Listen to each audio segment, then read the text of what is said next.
Welcome everyone to day 3 of the PMCO UK Finals Spring Split 2021. It's co-sponsored by Xiaomi, creating innovation for everyone. But it is me here once again, Han Floof, without the floof though this time today, and joined with me, the ever-gracious Professor Tarzan. Ooh, can't believe it. We're 2 days down already. 2 more to go.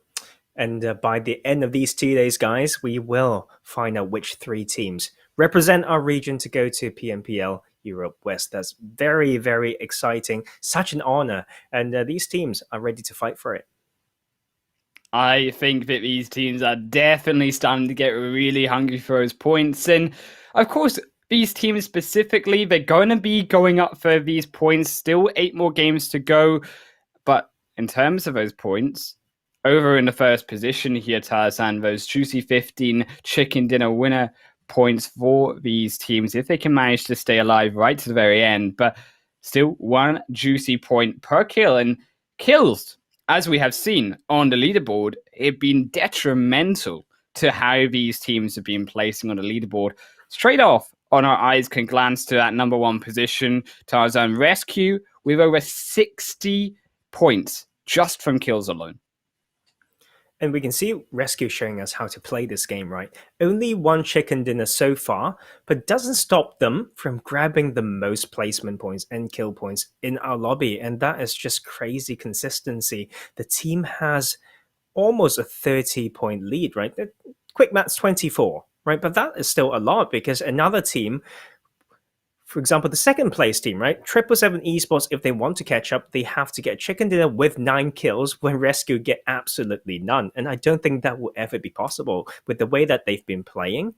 Although they may not have the positional advantage sometimes, they somehow are managed to get some points through that mid-game, early game, you name it. They've been playing so confident. And I think that is something that we want to see from more teams, so we can send like 3 really good teams to represent the region. And so many of these teams told me, you know what, sometimes this is already an honor to be in the PMCO UK Finals, and they're coming in with a little bit of a lighter mentality, a little bit more relaxed, try to get the most experience as they can get, and they're not too focused, on just taking those top 3 spots. And I think I can't fault that. I think having that mentality may allow you to play a little bit more relaxed, so you can unleash a lot more of your potential.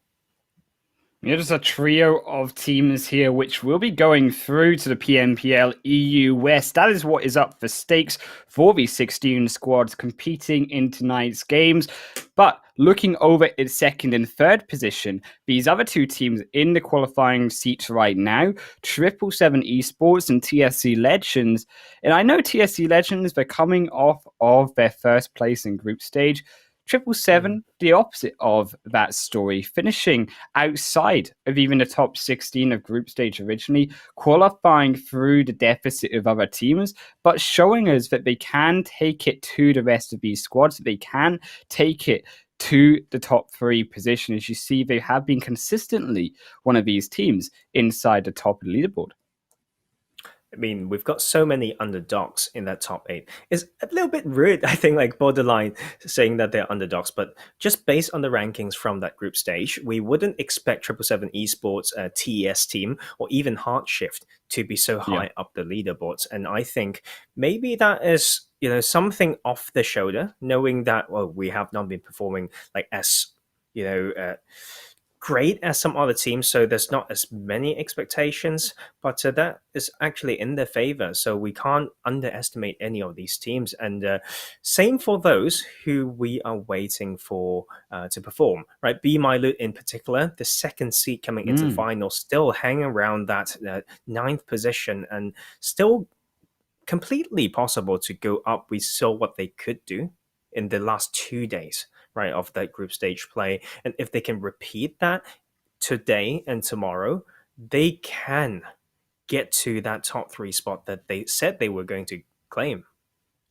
Yeah, they definitely redeemed themselves with yesterday's 4 matches. But a team going further down that leaderboard, a series of teams, in fact, that you would think would be doing well, of course, based off their position. Royal Knights here, and even actually just above BeMyLOOT, Gaijin Seraphim, but Wild as well below Royal Knights. These trio of teams that ended up placing above RESQ, above 777, above TS Team, and around with Ki1 at the top.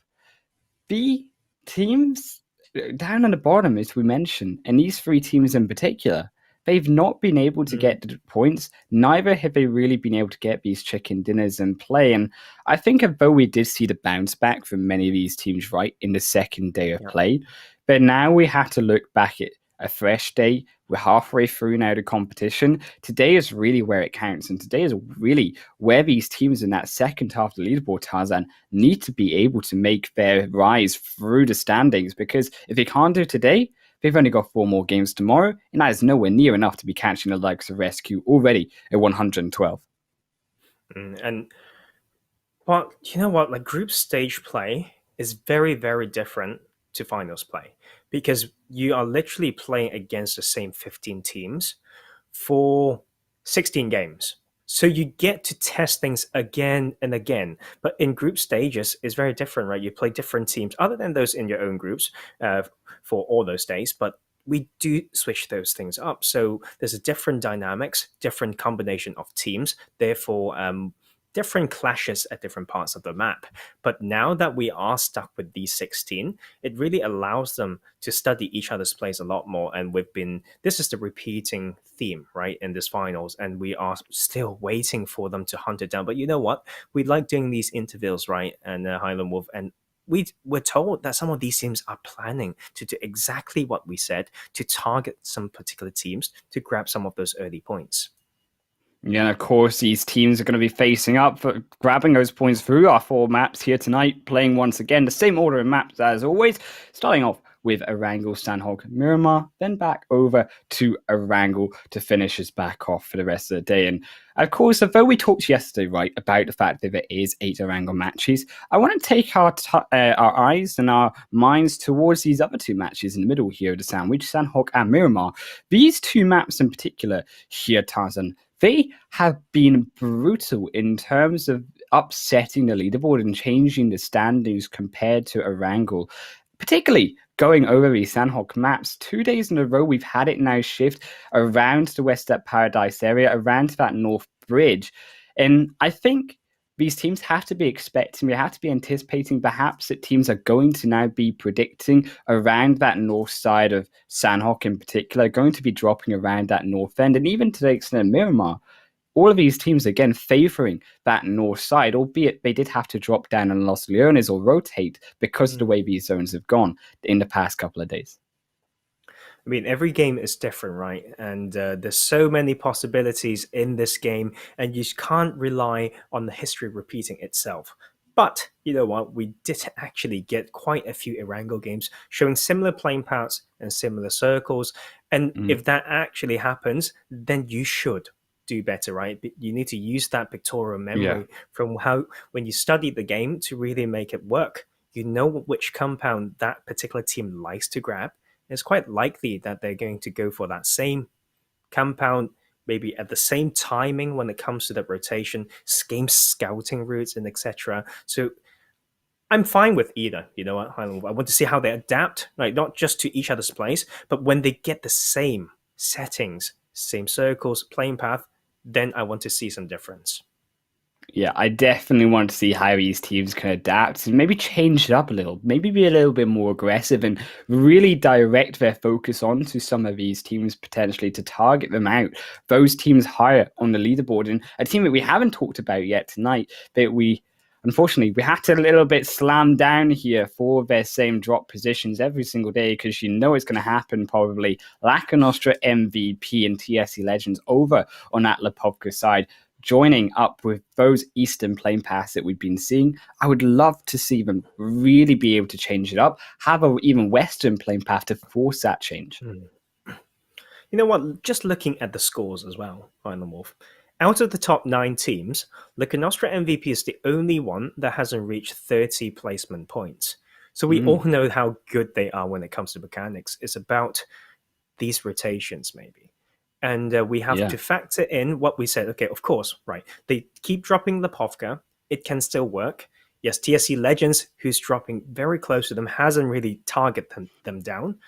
But we still need to factor in the fact that it's so far away from the center of the map may actually cause, like indirectly, some clashes that they didn't want to have, right, in that mid game, and causing them to lose some members early. And that is something that we maybe can't see on the screen. And these players just need to reevaluate as they go.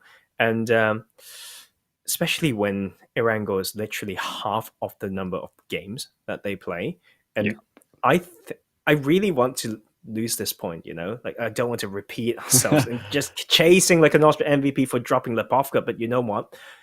I think they are so Slide experienced into that they those can actually DMs. change it. Yes, exactly. I mean, Yeah. I will do so. Just wait for me, Inori and Danny in particular. Hello, my friends, and need to see how that works out, and really want to see how it works, because you know what? They may have a secret plan that we don't know, and they're ready to explode. We can see what they can do. A 74 day one for them, yeah, in group stage. They can absolutely do that as well here. And it's showing with those 74 points in day one, their strength on particular those Sanhok and Miramar maps. But it is Erangel is going to be going over to our screens first. And we have to now put in the question as we land on that playing path where these teams are particularly going to be able to drop in the likes of TSC Legends if they also change up their drop position. Because TSC Legends, every single game, I believe, so far, over Lakonostra MVP in Erangel, they've been doing better. They've been surviving longer than their rival team over on this eastern side. Definitely. And I mean, this playing path, once again, won't be changing things too much, right? Because it allows teams like HardShift to go to Severny. It allows Gaijin Seraphim to go to Georgia Pool, North Georgia Pool. And for RESQ, go to South Georgia Pool Craze, for example. And we can see Lepovka somehow still kind of within that range. But there's one team that I want to talk about, right? And that is Most Wanted.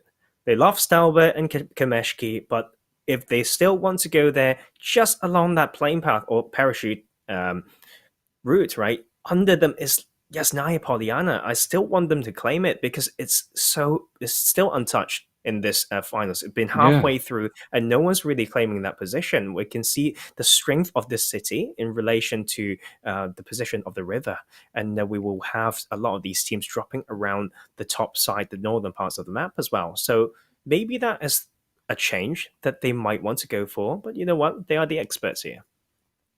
I mean, to be fair, though, I would agree with going over to Yasnaya Polyana, and it does look like they potentially will be able to do so, because we talked about Yasnaya Polyana. It's a city, it's got more compound, and bigger compound, it's got more loot, it's got more vehicles in play. You can actually rotate easier, unlike the side of Kameshki in that corner of Erangel. And for dropping in the Yasnaya Polyana, it'll actually make it easier to now rotate into this southwestern zone, as we've seen, dropping once again the zone over from that eastern side plane path to the west.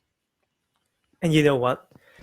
They finally heard what we said, Thailand Wolf.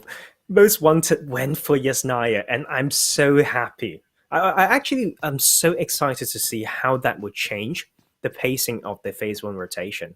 And but meanwhile, the rest of the lot will basically drop exactly the same, right, as the past 2 days. So those 4 Erangel games that we had so far, basically the same. And we'll also get a very familiar circle as well here, Highland Wolf, going to that western side. Okay, so here's the catch, right? Once again, we get that western phase one. How are they going to do it this time? Right, in the likes of a team like HardShift that we know likes going for that wide rotation, in that anti-clockwise manner along the western coastline, Gaijin, who switched things up to hunt down RENGERS a little bit, not RENGERS, it's the other team. Okay, I kind of just get caught there, but they actually made some change yesterday, right, to really hunt down a team that is dropping with them. So, you know what? Want to see more of these adaptations, more of these tactics, more of these spicy action. Not too conservative. Give me some action, right?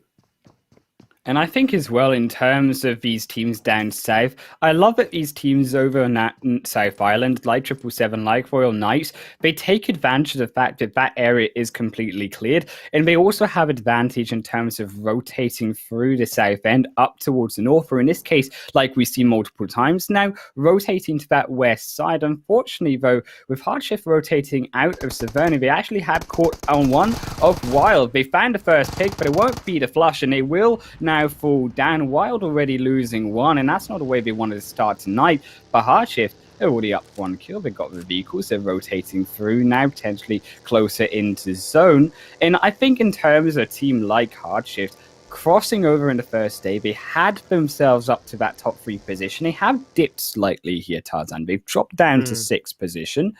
But what they have been able to do is stay inside that left side of the leaderboard, and it's still been, albeit relatively consistent through all 4 games. And a team here that consistently makes it towards those end zones.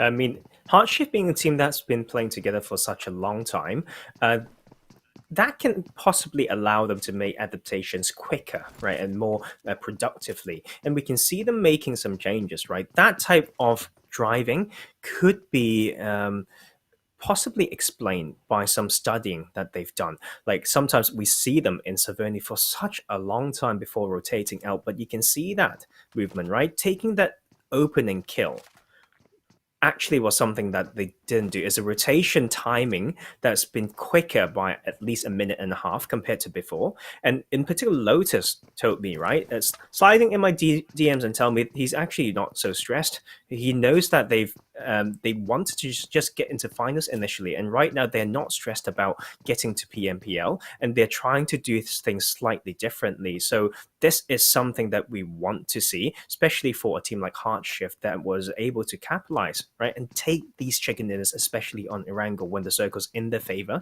With them playing more proactively, maybe we can see even more, right, a high chance of that happening.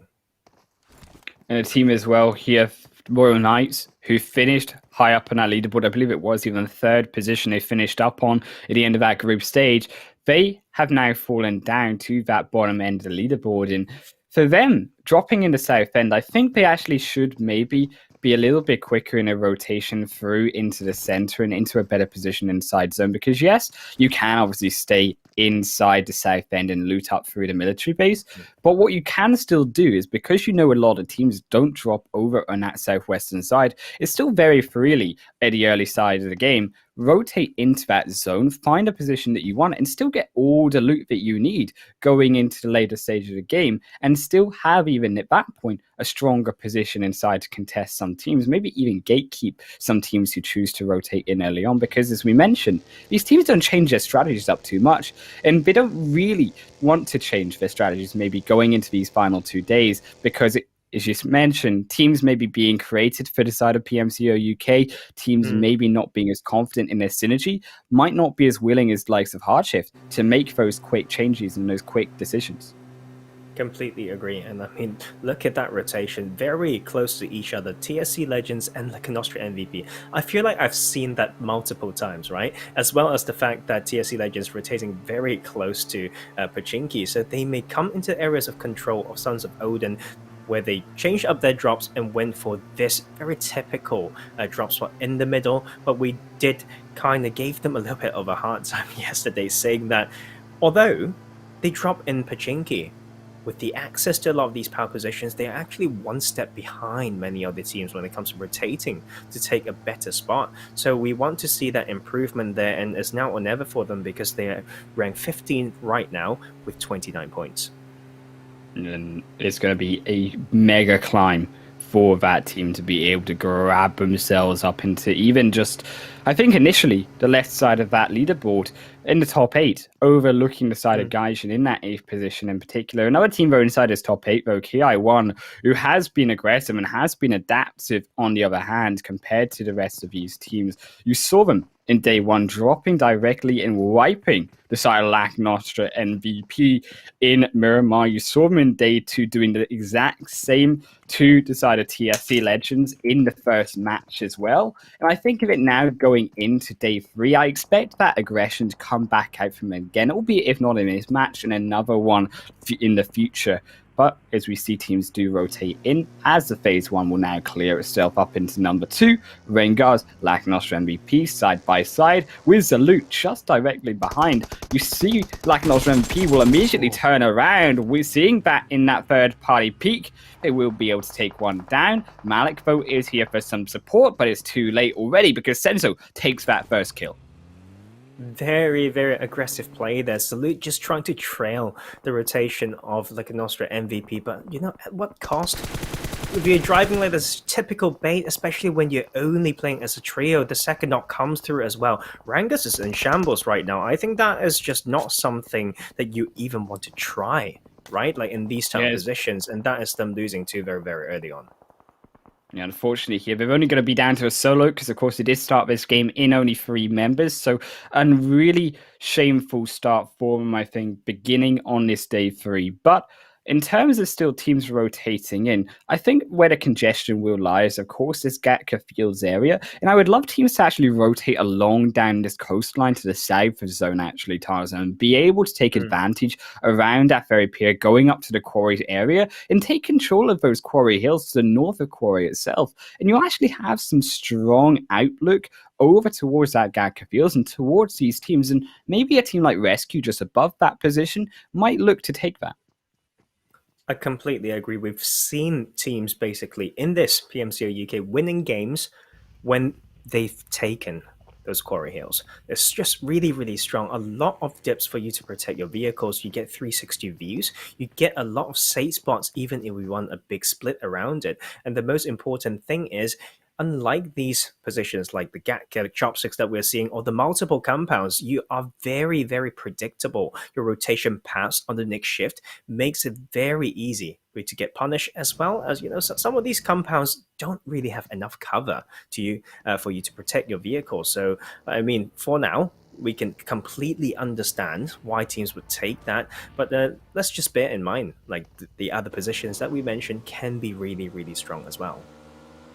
The problem is these teams settling now in the early stages of this phase 2 zone inside Gatka means that teams don't have an easy way out. As you can see, Kindboy, when they choose to rotate, they get caught out by other teams already rotating in. His uncles will pick up that kill. Simple will want to take it up for their squad. And even Most Wanted now rotating up through the Pachinki area on the side of 777 on the outskirts of that zone as well. Looking to try take one pick onto 12. Won't be able to find an entire pick and knock down just yet, as it will just bring him down to half health. Gunner Gaming Gunner in particular for 777 has been detrimental to their success. He has been popping off from the first day 1v4s to almost grabbing a 1v4 in day number 2. In his general awareness of his positioning through these games, have been carrying 777 in really dire times.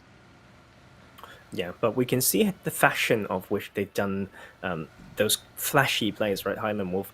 They still lose quite a lot of members mid-game and relying on Gunners Gaming to maybe frag it out and clutch it as a solo. So we want to see more team fights coming from 777 Esports so that they can show why they deserve that second place right now. And we can also see Most Wanted, right, with that adaptation, which I really like. Thank you so much for basically listening. Maybe they didn't listen, they just realized that's open. And they actually got to rotate in a lot earlier.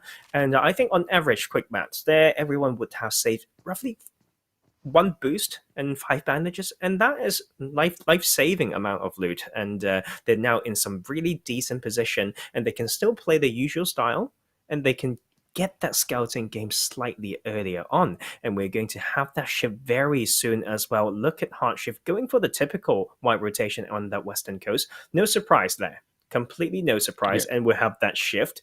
Woo! Going to the southeastern side, a lot of open areas with Ferropier in play and a little bit of that western bridge as well. And what interests me about this western bridge here, Tarzan, is actually just along the outskirts of that western bridge, you see the lighthouse, you see the high ground potential for these teams, even like 777, Royal Knights might even be able to get there quicker to rotate and grab that high ground position, grab that awareness of teams coming in, and still have that potential to jump off of the lighthouse, jump behind it, be able to rotate around the coastline if need be, out of line of sight from the rest of these teams, maybe fighting in the fire in front of them, in the center of that zone. And I think these teams who do choose to grab those outskirt compounds, unlike, of course, Lakonostra MVP, who started second phase in the center, they'll have an easier time rotating because they don't have, of course, so many teams around them. Yeah, and I mean, there's also one spot in my mind, Highland Wolf, that is probably the strongest in the circle. So if we look at the map, right, like when I study the map, I like to look at where the alphabets are, right, and position some strong spots in relation to that. So in that hill between Therapia and the open field, right, on that hill there, above the word Pia, right, the most green bits is some new parts from Erangel 2.0, and that is so strong. You get a lot of sightlines on the southern side.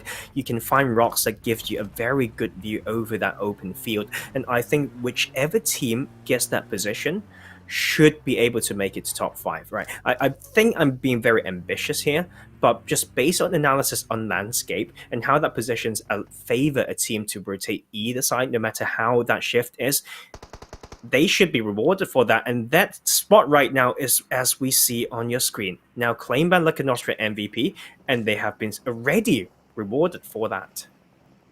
You see Lakonostra MVP taking it up already, 4 kills, and that is mega considering we've only seen one team drop. We actually find the beautiful knock onto that car with Alicio, putting now Uncles in so much danger, in fact, but it's going to be completely wiped out, and they will fall in 15th position. The beautiful shots from that tree line, landing those final 2 kills. It will be 6 now in total going into this first game. But what I do love as well is the position of RESQ along the edge of the east side of those quarry hills and actually taking up the hills themselves. And I think in terms of RESQ taking a broad standard, even TS taking some gunfights, TSE, but I think as we mentioned, just ahead of them, RESQ taking that broad range, taking that broad strength of a position, they're going to be able to outlook a lot of these teams and actually be able to stop rotations of the likes of TSC or TES, rotating out of their compound. Oh, and I just can't still, quite digest what I'm saying there. Look at the side of Lakonostra MVP actually getting quite a lot of kills in that position. It's not just against any team. TSC Legend is one team that you want to hunt down, and they've almost lost 3 just trying to approach this area. But of course, we will have that shift going to the eastern side again. So even though this position is very, very strong, Lakonostra MVP has to move. And now the very strong position, now claimed by 777 Esports in those coastal compounds to give them the access to the hills in between the 2 sets of coastal compounds. So strong when it comes to overlooking that open field in the middle zone right now. And Ki1 as well got that gas station, also incredibly strong in this new circle. You do have to be careful, though. Lakonostra MVP, they might stay too long here. And teams like Royal Knights ahead of him, you see even teams like Wild Esports behind them. They have found that pick, and they had to use a lot of utility here, you can see, to be able to bring themselves back up. But they just lose Danny anyways. And all of that utility, all of that waste that they've just spent trying to revive Danny is for nothing. And now going into this final zone, still outside compared to some of these teams, they might regret that decision moving later on if it comes to a slow end, but right now it's a bit quicker on the side of Royal Knights as RESQ. Starboy falls down, Simba will be the second, Faster will be the third, and Tick here alongside Coyote in this front line has been able to hold down strong, but Tick now falls down as Cable will be the one to try halt this aggression. Hyper gonna have none of it though, going in for that first, not going to allow that revive to come through, but he hesitates, and because he hesitates here, he might miss on that 1 versus 1 situation. Now they got 2 members up, the Cable will fall down, crucial, albeit the knock hasn't come through, and Starboy's now healing up. The grenade goes through to try catch Starboy, leaving through the entrance, but won't be found just yet. Neither will the Molotov go the way of Royal Knights either. Maybe going to cook up a second, maybe look to try run around this wall before we can find that revive has happened, and it will be a knock. Hyper's so low, but a jump's not going to be enough. Starboy with a sliver of health will find a kill and will be able to save his team from disaster.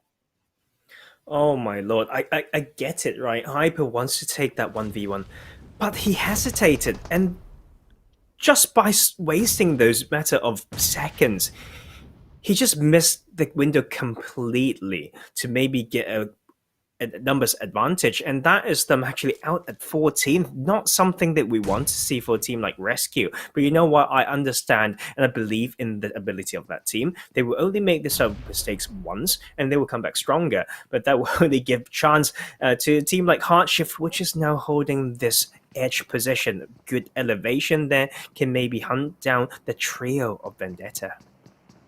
Yeah, definitely makes the scoreboard a lot more potential to be opened up by some of these teams down in the bottom as well. By denying Rescue that ability to stretch out their lead, it actually allows teams down in the bottom end to have a chance now to catch up. Of course, Lakonostra MVP do start to farm away those kills, like the point sponges they were in day number 1 at group stage. They're starting to deny these points away, of course, as well from these lower placed teams, as now we see phase 5 going to shrink into our screens. And that zone going to be shifting over into the side of Lakonostra MVP as well on those hillsides, and they will have one of the strongest positions, even overlooking Wild and Ki1 already in the zone. Okay, that position is strong, Island Wolf. Okay, problem is all these teams who've been playing this game for seasons, years we talk about, know that it's a strong hill. So Lakonostra MVP has to choose right now. Which side do they want to control more? And they need to have spot on comms right now so they don't get crashed from multiple sides at the same time. They need to control that using their experience and just all their skills, because it looks good on textbook, but very, very hard to hold it down. And you see even Lakonostra MVP staying together with that squad with the help of TES Team, of course, on that rotation in, also going to provide some knocks on the outskirts. But Sons of Odin, they crashed already with 2 members inside, and Sanya and Shokshi are already in range to take some pain into Lakonostra MVP. But they miss their shots for now. They've actually made their position aware. For Insania at least, but Shoxy maybe a little bit more subtle. BeMyLOOT will also find one onto TS Team, rotating in, and so will 777 lose one on their rotation as well. But these teams all rotating in. The Sons of Odin might be able to do the work for Lakonostra MVP, because they have just found one pick, alongside now the help of BeMyLOOT behind them. TES might just be falling out of its game, only they are the one alive. This soft cover will buy him some time for now, and a lot of teams still trying to come in. So for a team like Sons of Odin, I like the early movement into this hill area, right? On the side, not exposed to Lakonostra MVP, who's trying to control that hill, but their focus needs to be on those teams who are trying to rotate. Look at BeMyLOOT here trying to come in. Sons of Odin and BeMyLOOT both need a lot of these points, and this is time for them to clash and take each other out right now. Whoever wins this fight will be crucial moving into the next stage, but has to be aware of Lakonostra and PO right behind them. Sons of Odin halt the front line of Clash Default straight out of the game. They are as well in that smoke, might be able to stop even Nemo and Co, as it will be one falling down, but now just down to Sultan. The grenade going over, maybe will land on Tadia, goes the wrong direction. No, Nemo will be first down eventually as those smokes begin to clear, but as that smoke clears, now position from Dia and Sultan will be revealed. Sultan behind the vehicle, a little bit more protected. Ooh. And that is Tia making it work. Just, I mean, like landing it straight on it, that distance, you can give away a lot of audio cues as well. So they will live another day. And that is brilliant news for TS Team, a team that is actually at 4th place and a team that we didn't expect them to show up, right? So with 4 kills coming in and grabbing all those loot as well, some healing game might be the plan here, and they can maybe get into that range to grab a little bit more points. And Ki1, another team that has the strong fragging ability. At 44 kills now, they are under rescue when it comes to fragging ability, and Moha will be knocked for now, but that is not too bad for them because they've got that time. They've got a really good spot in the circle, and so many teams need to come in now, and this is the chance for Ki1 to strike. But you see Gunner had that angle inside with 777, looking to make their rotation through into that zone. And with that zone going away now in phase number 6 from 777 themselves, yes, they got illegals, but it's going to be slightly more difficult to get their way inside. But albeit 777 do provide some respite for themselves as the flank side will find another knock onto Ki1, and Gunner coming now in from behind the entire squad down just to the south a little bit, looking for some more protection as these teams all on that northern end going to be fighting out. They're going to sit as quiet as they can, but HardShift, they might say something different. I mean, we've seen HardShift end up in a position like this for many, many times. They are playing on that edge position, waiting for a good time to move. But I'm not sure why they put those smokes out. Maybe they've been found already. If not, they are just revealing their own position. And this is so predictable. Look at them all in that hut right there. So they are heavily relying on the rest of the lobby to kill other enemies instead of them doing the work themselves. And the next rotation is going to be a little bit hard. They need to know the absolute limits of those smokes, right? I always like to say that 10-meter diameter, each smoke, 40-second window. You don't want to waste any of that when you are using a cover like that. Indeed, indeed. That is the maths behind the strategy. But the maths in terms of positioning and being able to stretch out the maximum space that these teams can control will be able to be done by the likes now of even Wild along that center with Lakonostra MVP, that zone shifting back into their favor. But again, Gunner just smashing through any person he finds wherever they are, whether it be Ki1 or now Lakonostra MVP on those hills, looking to try be that MVP once again as they fall down to 3 players, but not as much as Gaijin Seraphim. They'll be out in 7th position, and Sanya will be able to snipe that one up for their squad, but so low that zone coming in, Lakonostra MVP will crush them in, and they will fall down in 6th. And now Lakonostra MVP themselves need to move into the zone because Wild, the only ones inside. And I mean, I still can't forget about HardShift's position and how that might not be in their favor. Like, I wanted them to maybe crash into the hard covers that 777 Esports were claiming right now, because they were of equal distance between themselves and that cover, but they didn't take that initiative. But now the circle makes it a little bit easier for them. HardShift just need to wait for 777 Esports and KI1 to rotate, and then they can time that accordingly, right? So they need to move when people are shooting. They need to find out when the other enemies are moving, and they can maybe use that. But they need some cover fire and all those tactical plays as well. And the blue zone has no mercy now already coming in. The Lakonostra MVP wants to take a better spot as well, clearing out this team right here. Wild is down to 1. While the problem with being the only team in the center means all those other 4 teams want your spot, and they will go down in 5th. They will not be able to hold off the aggression, but they have done a fair amount of damage with only now Senso, the one alive, and that makes it very tricky. Again, we talked about that position being the only one alive, and Lakonostra MVP will fall down in 4th. The grenade is smashing him into oblivion. Ki1 no, also down just to Soka's 777, moving in. Gunner, can he make that 1 versus 1 happen? He's on the edge. His own goes back into now snake mode, looking to try assassinate away Ahsoka, and that will be 1 as Danoka falls. Ki1 just down to revive their 2nd player. Ahsoka now trying to make that revive, throwing the smoke for some more protection as 777 come up first, and that means the aggression comes into them. They'll find a pick. UV will fall down, no, but a spray's too much, and Gunner Gaming, the one with full health, but the grenade comes in, and that will be a beautiful shot coming from HardShift. They kept quiet all game, and you talked about their bad position, but they're the ones with the chicken dinner, my man. I feel like I've seen this type of win. Like every chicken dinner HardShift had so far in PMCO UK on this map. And they have similar circles, and they played the similar way. And you know what? I can't fault that, because they could be punished a lot heavier by playing like this. But they took it anyway. There's one cost to this, though, right? Is they won't be able to ramp up those placement points. Let's do some quick maths here. They took that chicken dinner with 4 kills, so that's 19 points. And then I believe it was 4th place for Lakonostra MVP, but they've got at least 13 kills. So that's at least 2 points or more than HardShift themselves. So once again, we have to think about power positions, right? Thinking about 2 circles at the same time, right? Early phase of that rotation, think about where you are now, and the last circle and the new circle, right?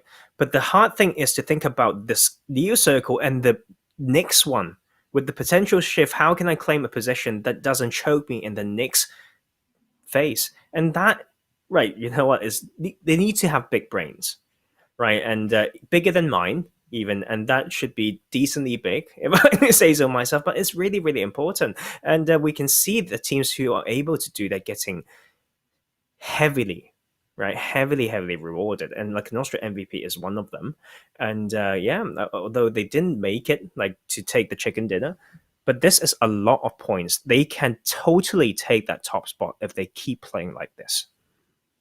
I think even looking towards that top side, Tarzan, the interesting point here being that third position from Ki1 all the way down to Lakonostra, 9 points between those 5 teams, and even just 20 points between first and third position. So with RESQ falling down, they were unable to extend their lead, and now it closes out with even 777, their second place finish, grabbing themselves even closer to that top spot. But still, the question marks over these teams in the south end, and I think that is what we really need to be focusing on going into that second match, is can these teams on the bottom half be able still to bring themselves back up? There's still potentially time, but that window of opportunity is shrinking fast with every single game that passes, and all of these points potentially now going to be slipping away and just not enough to catch up to that top 3 position. But that is a short break away, and we will be coming back over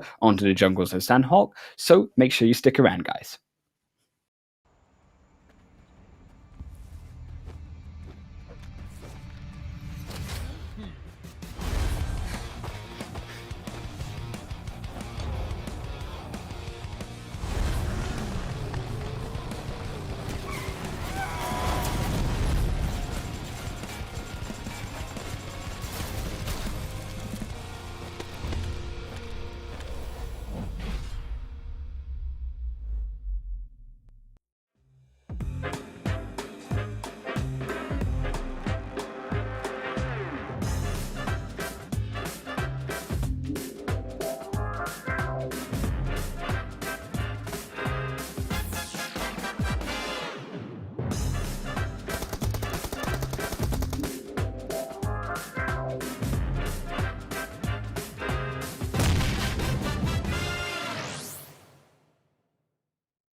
Welcome back, guys. Now to game number 2 of day 3 of the PMCO UK Finals Spring Split 2021. And I am joined, of course, by Professor Tarzan. And my name, of course, is the beautiful Highland Wolf, if I do say so myself. But not as beautiful as you, my man. You are dressed up for the occasion and dressed up for these final 2 days.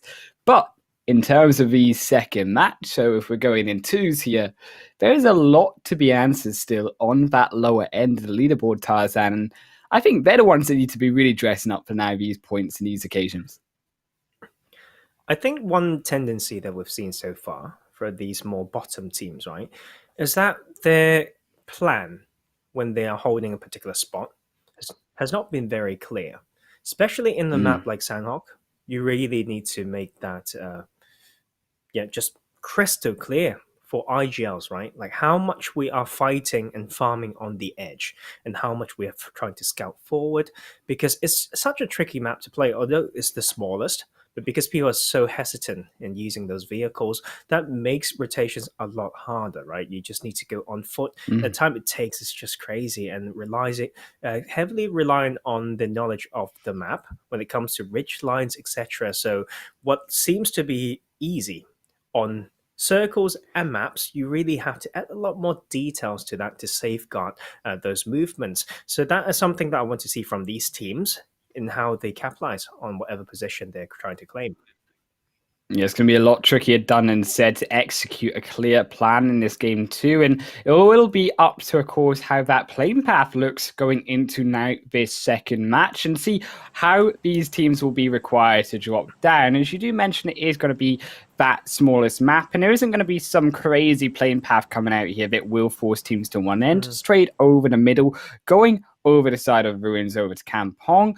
And with that, again, another slow early game potentially. We're going to see another slow start to maybe what we've seen in the first 2 days. Excuse me, very hectic, very busy finishes, especially in that kill feed. And I want to see some early clashes as well, because we saw a team like RESQ going to boot camp, right, fighting the uncles multiple times now, not just in the tournament, but also in scrims. And if uncles were brave enough, right, to take that fight, maybe they can upset the leaderboards a lot.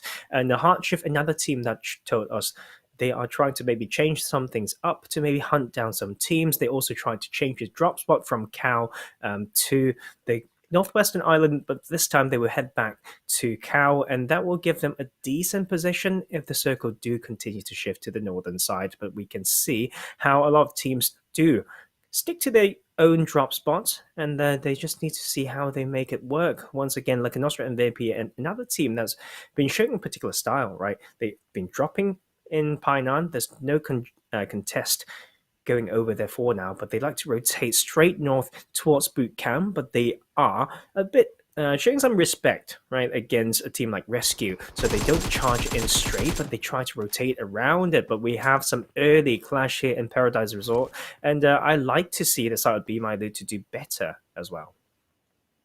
It is going to be an interesting setup, though. The 2-1-1 split for RENGERS, whereas BeMyLOOT on the other side, they've still got one of their members outside of Paradise Resort, overlooking potential teams rotating through, maybe into the compound to drop near them. But with Sultan now seeing that teams haven't dropped so close apart from RENGERS, of course, in the immediate vicinity, they're going to now rotate to try cut off maybe the other side, maybe try engage through that other end of Paradise Resort that RENGERS do control. And Zaloot, they'll be this crucial player on that north flank to be able to stop those rotations, to see BeMyLOOT hold off there just a little bit and not able to be unfortunately picked off for the side of RENGERS. But I did also want to talk about this zone here, Tarzan. In terms of the fact that for the third day now in a row, we are seeing that same zone over in the northeastern side. We'll come down to the next shift once again, and of course, teams need to know that part of the map even better now that we've played it for the third time for that circle. So they need to really use what they've studied and know where teams usually rotate and how they rotate, and they can get those early squad wipes, and that will be very, very strong for them. And a bit of adaptation coming from the uncles here can work in their favor with that high ground against the side of Wild Esports, a team that you may want to target down with that opening knock coming from Insane onto Sakran as well. Beautiful control there, and they made it work. This adaptation's been good so far.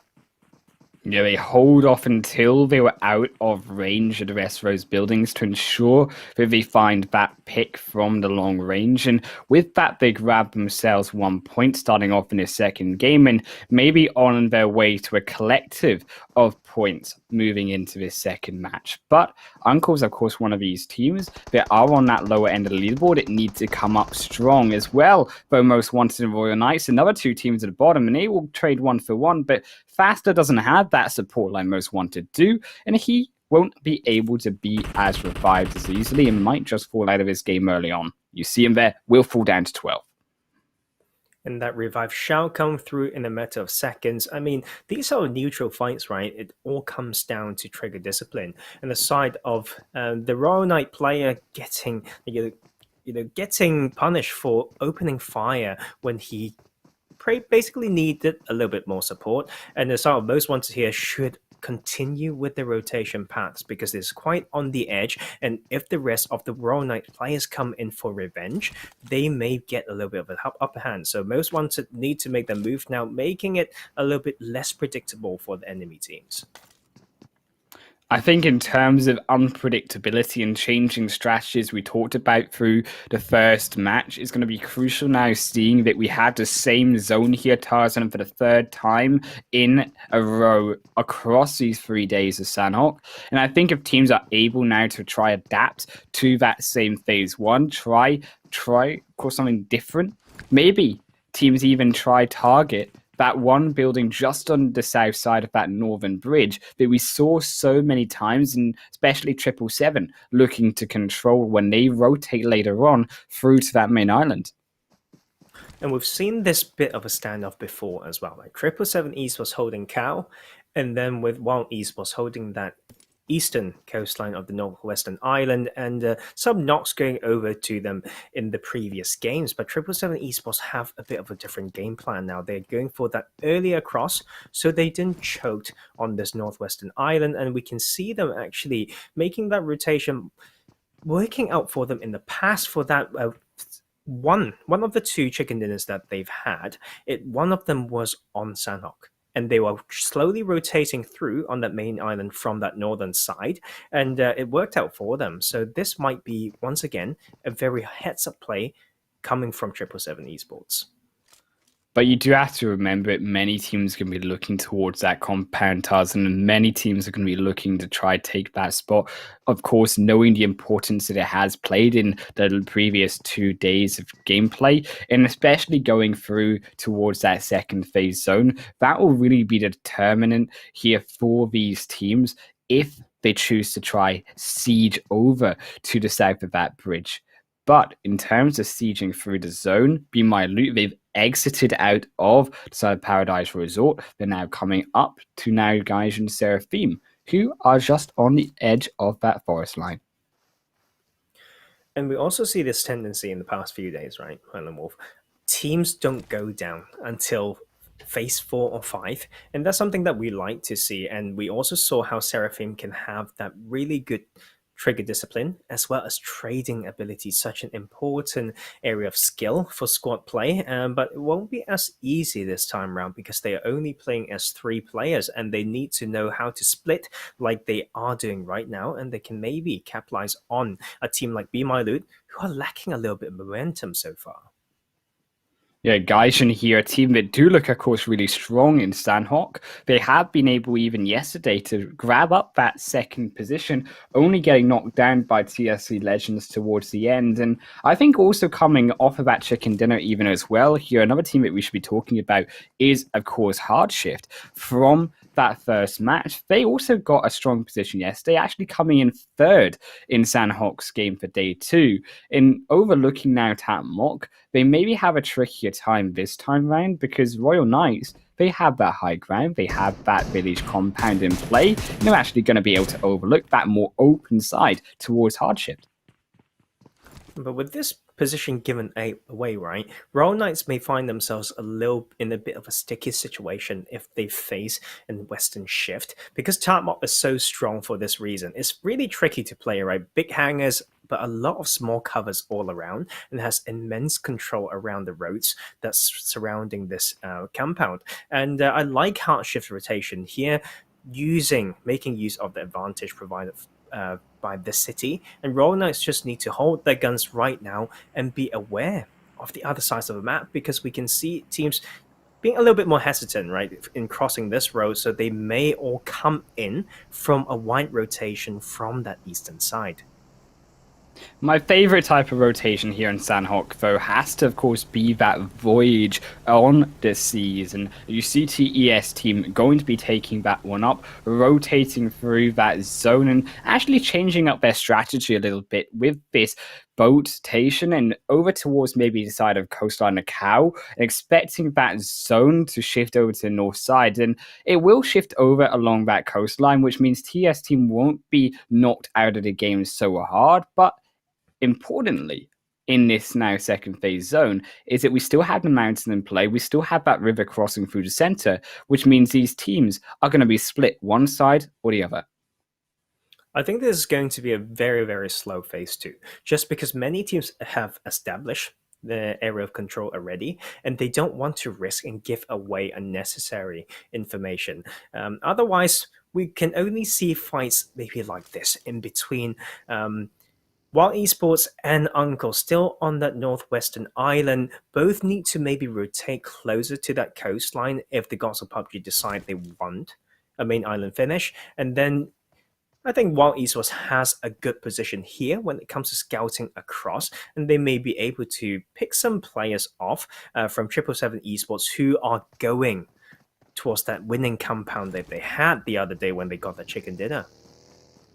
Yeah, overlooking that coastline where we just smashed through those teams playing whack-a-mole with their heads from the top of that coastline. But in terms of still, you should mention teams holding strong through this phase 2. I do expect it to be a little bit quiet. And why it's a little bit quiet, I do want to mention something we saw actually come out of Miramar in yesterday's game, where we did see the road split across teams half and half. This time it's a river here, Tarzan. And what that does to teams going through this second match is teams like HardShift on that western side maybe have a trickier time rotating to the east if it goes towards an eastern side. But even tougher for eastern teams, if it goes over to that mountain, if it goes over to the western side hard in phase number 3, then the congestion really comes around that island and coming across through that central river island and over towards that western coastline. And that's where the congestion, and where once again, as we see 777 positioned already here, could be picking up even more kills. Just really need to wait for that next zone, in my honest opinion. And all these teams, if they ever get knocked right now, it's because they don't know the positions that they're holding as well as they need to, right? Especially when they are in the more center position, they need to keep a 360 view and try to scout accordingly. And the side of Lakonostra MVP, another team that has been excelled, right? Like showing a lot of strengths when it comes to Sanhok rotation as well, because they know the strong and weak parts, and they've been consistently positioning themselves in areas of the map that give them more than one option. And that is something that is so important in a map like Sanhok, when you are not going for that vehicle rotations, understandably. And that is just some skill that we need to see more. And RESQ here actually just holding boot camp very calmly for now and have a good split, having every player to watch a particular side. I think in terms of even the concern, though, on the other hand, for RESQ is rotating out now of boot camp. You see so many teams here are positioned ready in their positions for those fights. Ki1, they have found Arga. They're actually going to look for the first. They will be able to find it. And Hosoka with that pick, that's a beautiful one. That will able to now mitigate potential aggression from Uncles if they need to cross over that riverside, as we mentioned, if it does go to one side. That zone, though, will will go towards all of these teams and won't be one of those hectic run and gun battles up to the top of the mountain. And in this case, it will now be the side of 777 in their coastal line compound. But even towards more the center, I think the pressure is really on BeMyLOOT in the center of all of these teams. Didn't maybe expect that zone to centralize around them so heavily. And now there's so many potential angles that they're going to have to try control. You know what? For this circle, I actually like it, right? Be a little bit more decisive, Gods of PUBG, and they chose the main island finish. And when we look at the position of teams, right, I want to bring my attention over to Sons of Odin. They are in a position to stop the rotations out of boot camp, and there's still so many teams on the southwestern side of the island. So if they know the absolute limits of the covers provided from those rocks and dips, they can maybe farm some kills. And this is the time, right? That is probably the strongest position right now when it comes to choke spot and farming kills. And the side of 777 as well, taking that game-winning compound before, now won't be so strong. They're on that western coastal line, and if they come in a bit later, if the zone continues to shift away from them, the rotation pass out of it is completely downhill and exposed. But also like what they're trying to do here, before they leave this compound, before they face that risk, they're trying to capitalize and now keeping an eye onto that Heart-In bridge, trying to farm some kills and maybe able to catch some players from Wild Esports who are still trying to cross. Yes, they could catch these teams, even uncles, to cross as well. But by staying here, they maybe will, yes, find kills. And in fact, actually go over to Kimoha on the side of Ki1. And I think in terms of the side of 777 rotating back here, they're going to now make sure they don't lose their position in zone. But while they have us rest very strong here, albeit they have lost 2 kills, and then with Zizzo going down, they've almost just lost the entire squad here. The only one in the water remaining for the side of Wild Esports. And not being a full team here, being too aggressive, going straight through the center in the open fields, not respecting 777 in their positioning. And I did want to mention, though, 777 getting that crucial knock onto Ki1 provides them a little bit of time, maybe now rotating into zone, because teams already ahead of them that we mentioned, TS Team, Ki1, they will be the ones to gatekeep them on their rotation through. Well, yeah, that is certainly a concern for the side of 777 Esports, but they got those kills though, and you make it so clear they're spot on Island Wolf when we talk about the matter of respect coming from Wild Esports. Aggressive play is not the same as disrespectful play. For a compound like that you need to run uphill to claim, you need to have a different strategy coming in. It only takes 777 Esports having one guy very patiently prone and still behind one rock to spoil that whole push. And the sort of Wild Esports, right, getting absolutely punished for that, as they should. And we will have the next phase. Oh my god. Going to be so chaotic. This center finish with Paradise Resort still in play. A lot of those heavy dips, a little bit of rocks in that middle zone right now. Very, very hard. You know what? I want to see what HardShift's trying to do, because they are on that edge, but we can see Tatmock's potential, like we mentioned before, and shooting down all those crosses who are too close to that main road. But if they open fire at the wrong time, it will leave them very exposed on the next cross for themselves. So that is something that we need to see. And still, 15 teams in this Sanhok game, and we've only got 5 seconds to go before the blue zone comes in. Multiple teams, especially those on the southwestern side, still need to go through a lot of grounds, and that is going to be a bloodbath in a matter of a minute. In the spotlight, even now on RENGERS, to see how they will be able to halt the aggression of so many teams coming into their compound. Of course, being realistically the only compound still fully in play for this zone. But what interests me as well, we do actually see Lakonostra MVP show us how to take an uphill battle, as they did find 1 pick onto TSC Legends. And because they got that 1 pick, they've been able to get ahead of TSC actually, and be able to rotate towards Paradise Resort first. Even RESQ, though, a second game, as you mentioned, the strength of Sons of Odin's position, showing up strong as they take down Tick. And I mean, right here, right now, as well for RENGERS, who hasn't left the Star Paradise, need to hold it down. It's very, very tricky to play when you're within, trying to hold those from outside. And Most Wanted needed these kills, and Vendetta is absolutely the team that they want to hunt down as they grab another knock. But the return knock will come through. That doesn't matter. They will just flush out even more. Most Wanted up to 3 kills now, and Brody the last one standing for Vendetta UK. Vendetta will have to try all they can to snake their way to a high position on the leaderboard. But right now, RENGERS with a 3-1 split, trying to halt the aggression from Lakonostra MVP as Senso and Nori slowly make their entrance in. Danny also coming up for some more support, as you see Mizagi even coming up closer to try provide a full 4-man squad to stop the engagement from this team. Lakonostra MVP, though, they are still coming ever closer, and Nori now inside of the outskirts of the Paradise Resort compound, overlooking that balcony area. Only that small wall to protect him as RENGERS split out now for some more cover. And this is time to really pull away. Lakonostra MVP needs to be patient in here because we've got the next shift and it goes all the way to Tatmok. And these two teams need to know this is not the time to fight. They need to try to out-rotate each other to get a better spot to choke each other's rotations out. And RENGERS here almost got that one knock, but both of these teams will be choked by the blue in a matter of seconds. This is the time to show how they can out-rotate. They need to be more proactive and start thinking 2 steps ahead. Lakonostra MVP, though, yes, they are now engaging through Paradise Resort. Even RENGERS, so they got the idea in their heads. They got the idea in their mind here because they're the ones rotating already out on the retreat to get back into that phase 5 because we all know how fast that's going to shift over to phase 6. The blue zone already engulfing players of Lakonostra MVP and frantically try run in. Danny straight through the center, but his position going to be aware by RENGERS team.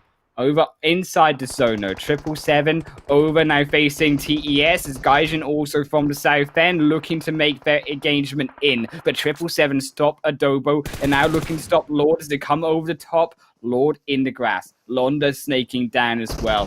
Blue zone going to engulf them as well. But Dobo falls completely. Gaijin also going to fall with their second player. And now Lord, the only one alive for the trio. 777 in front of them fall down. And BeMyLOOT has a compound for them to farm those kills, and we can see HardShift actually had some of that potential as well, but some knocks going over to them is such a crazy and chaotic situation. The run and gun and reflex is now, and we're just down to 8 teams in the matter of, 30 seconds, and then HardShift will have another team to fight off, and that is Most Wanted.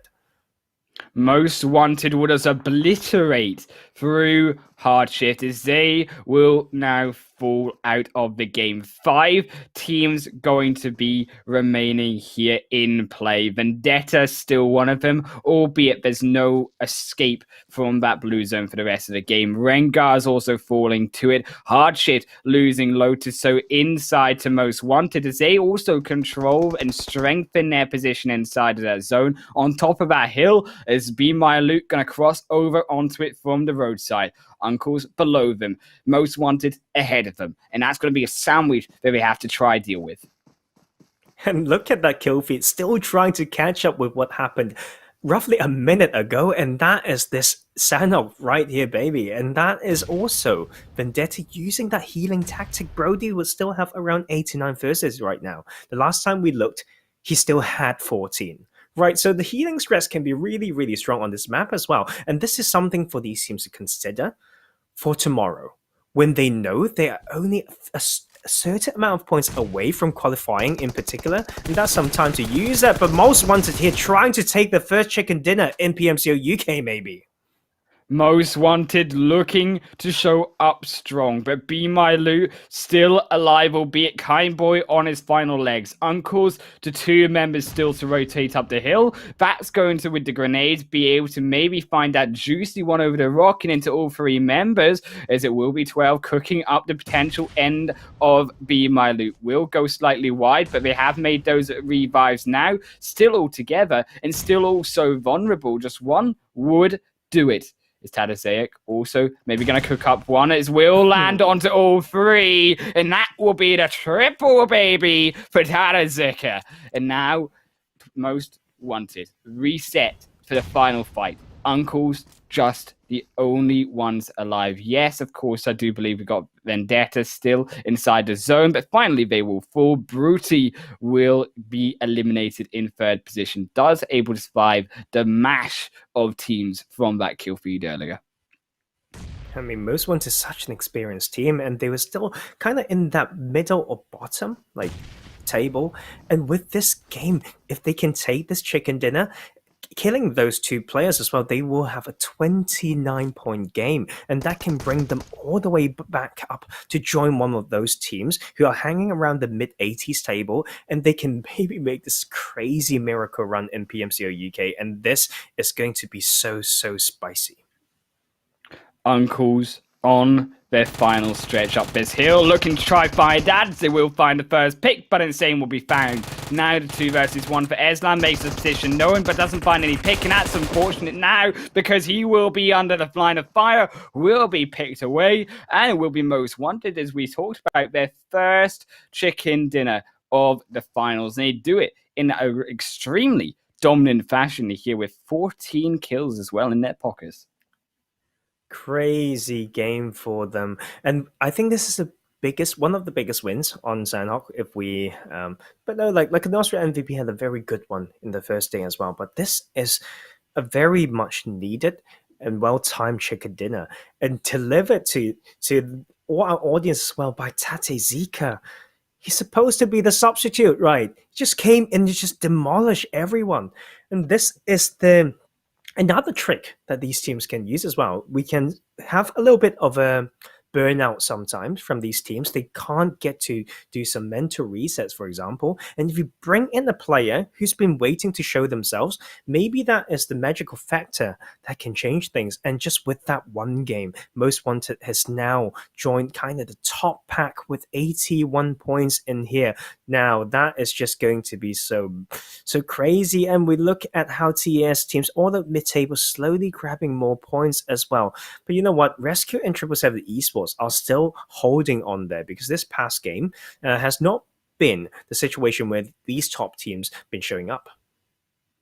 Yeah, with 777 Esports finishing our second game in 13th position, RESQ in 8th, and even TES Team to an extent in 5th position, and only 4 kills, should I say. That isn't the widest amount of points that they're going to be able to get to really stretch their lead away from teams now coming up from below them. And I think this is really now the rise of these players and of these teams from that bottom half of the leaderboard, as you talked about, Most Wanted, now joining that top 8, with the likes of TSC Legends slipping even further down to that 7th position. In the congestion in particular here, still 97 points, the 3rd position place. Not even 100 yet we have reached those top 3 after now 10 games. And I think that is great news for these teams just below, because it still means there's plenty of opportunity for them to be able to catch up and be able to steal potentially that edge position for PMPL. And you know what? I'm a little bit heartbroken, actually, Island Wolf. Our picks for winning this PMCO UK has not shown up so far. I did that quick math there. RESQ for today so far in those 2 games got 6 points. TSC Legends, 3 points. So, you know what? I want more on that consistent play, but this is also opportunity and hope for the other teams to say, you know what? We can actually completely overtake, because if we just look at a very strong first 2 days, and if we can copy, replicate, and bring their own style, their own spin to it, they can completely overtake. If RESQ continues to play like this, they can't really hold that spot. They won't be able to hold it, indeed. And I think also the concern comes even for the likes of 777, who haven't even been able to take advantage of the fact that RESQ have been having these bad games, and even the same for teams slightly below them. I think that is the concern, right? That with these, talk about consistency, some teams performing good some days, then having abysmal days the next. And it is still 2 games to go, though. And I think RESQ, along the likes of the rest of the top, still have chance to redeem themselves, still pick up some juicy points going into that third match, which will be over on the spiciest map of Miramar. They're heating up that action real nice. But that will be 180 degrees at 10 minutes away, and that will be us on a short break. Catch you guys just in a moment.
Welcome back, everyone, to the PMCO UK Finals Spring Split 2021. We're now in Game 3. And, of course, thank you to our amazing sponsors, Xiaomi Innovation for Everyone. But as I say, Game 3 here is going to be up on our screens.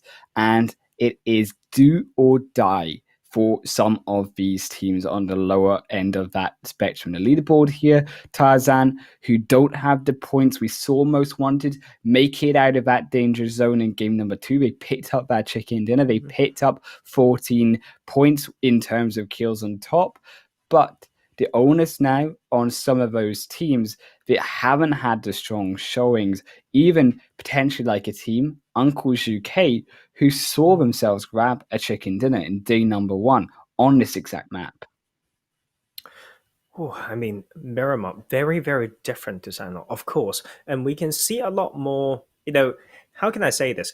You can't blame the zone as much, right? And especially in mid-game, people are like, you're snaking and stuff. But this is Miramar, very classical map, and a lot of ridges and hills. And through the studying and all this experience from these teams, through scrims and tournament, they need to really nail this down, right? A team like Most Wanted now at 81 points, now at 8th place. They are just roughly 15 points away from the 3rd place. And like you said, Highland Wolf, we've got 6 more games in this finals, and anything can happen, especially with the misstep of some strong teams as well. The momentum can come through strong for a lot of these teams around that 80, 90 point mark. And you know what? I just can't wait. And I want to see consistent play. I want to see good textbook play, good scouting, consistency, clutch. Just give me all of that right now as we have this beautiful desert map of Miramar starting here. It will first hover just to the south of El Pozo, all the way to... And you know what? I'm just going to not play that game for once. And just start like, I don't want this game anymore. I don't like this game anymore, it says, as it will finish over Junkyard. But I love it. I love this game. You're pretty dead on. Dude, it's fun until it's not, and when you don't know exactly where it goes. But either way, I do want to say, in terms of foundations, going to be the most important thing for these teams now on the lower end to fall back on. What are the basics that you need to be interested in going into this 3rd game to be able to form well with? Talk about rotations in Miramar. That is the most essential thing that you need to be doing in this map to make sure that you aren't caught by the zones. It is a slower map generally, but it can just as easily, with some hard shifts, catch you out if you're off the mark. Yes, and you know what? I paused on that little game there, Highland Wolf, because I've been thinking, right? What would this playing path mean for these teams? We saw Hacienda del Patron being very, very highly congested, and it's still the case, right? But Los Leones, a team that's favored by quite a few teams, are not so close to that playing path. Of course, we see Most Wanted still hovering over there, close to La Bendita, and we'll get one of the biggest cities just off center of this phase 1 circle. But you know what? These teams proving me wrong sometimes, and I do like that, because they are trying to switch things up. Look at HardShift going for that La Cuberia drop. When we mentioned how they hover over there, they keep changing.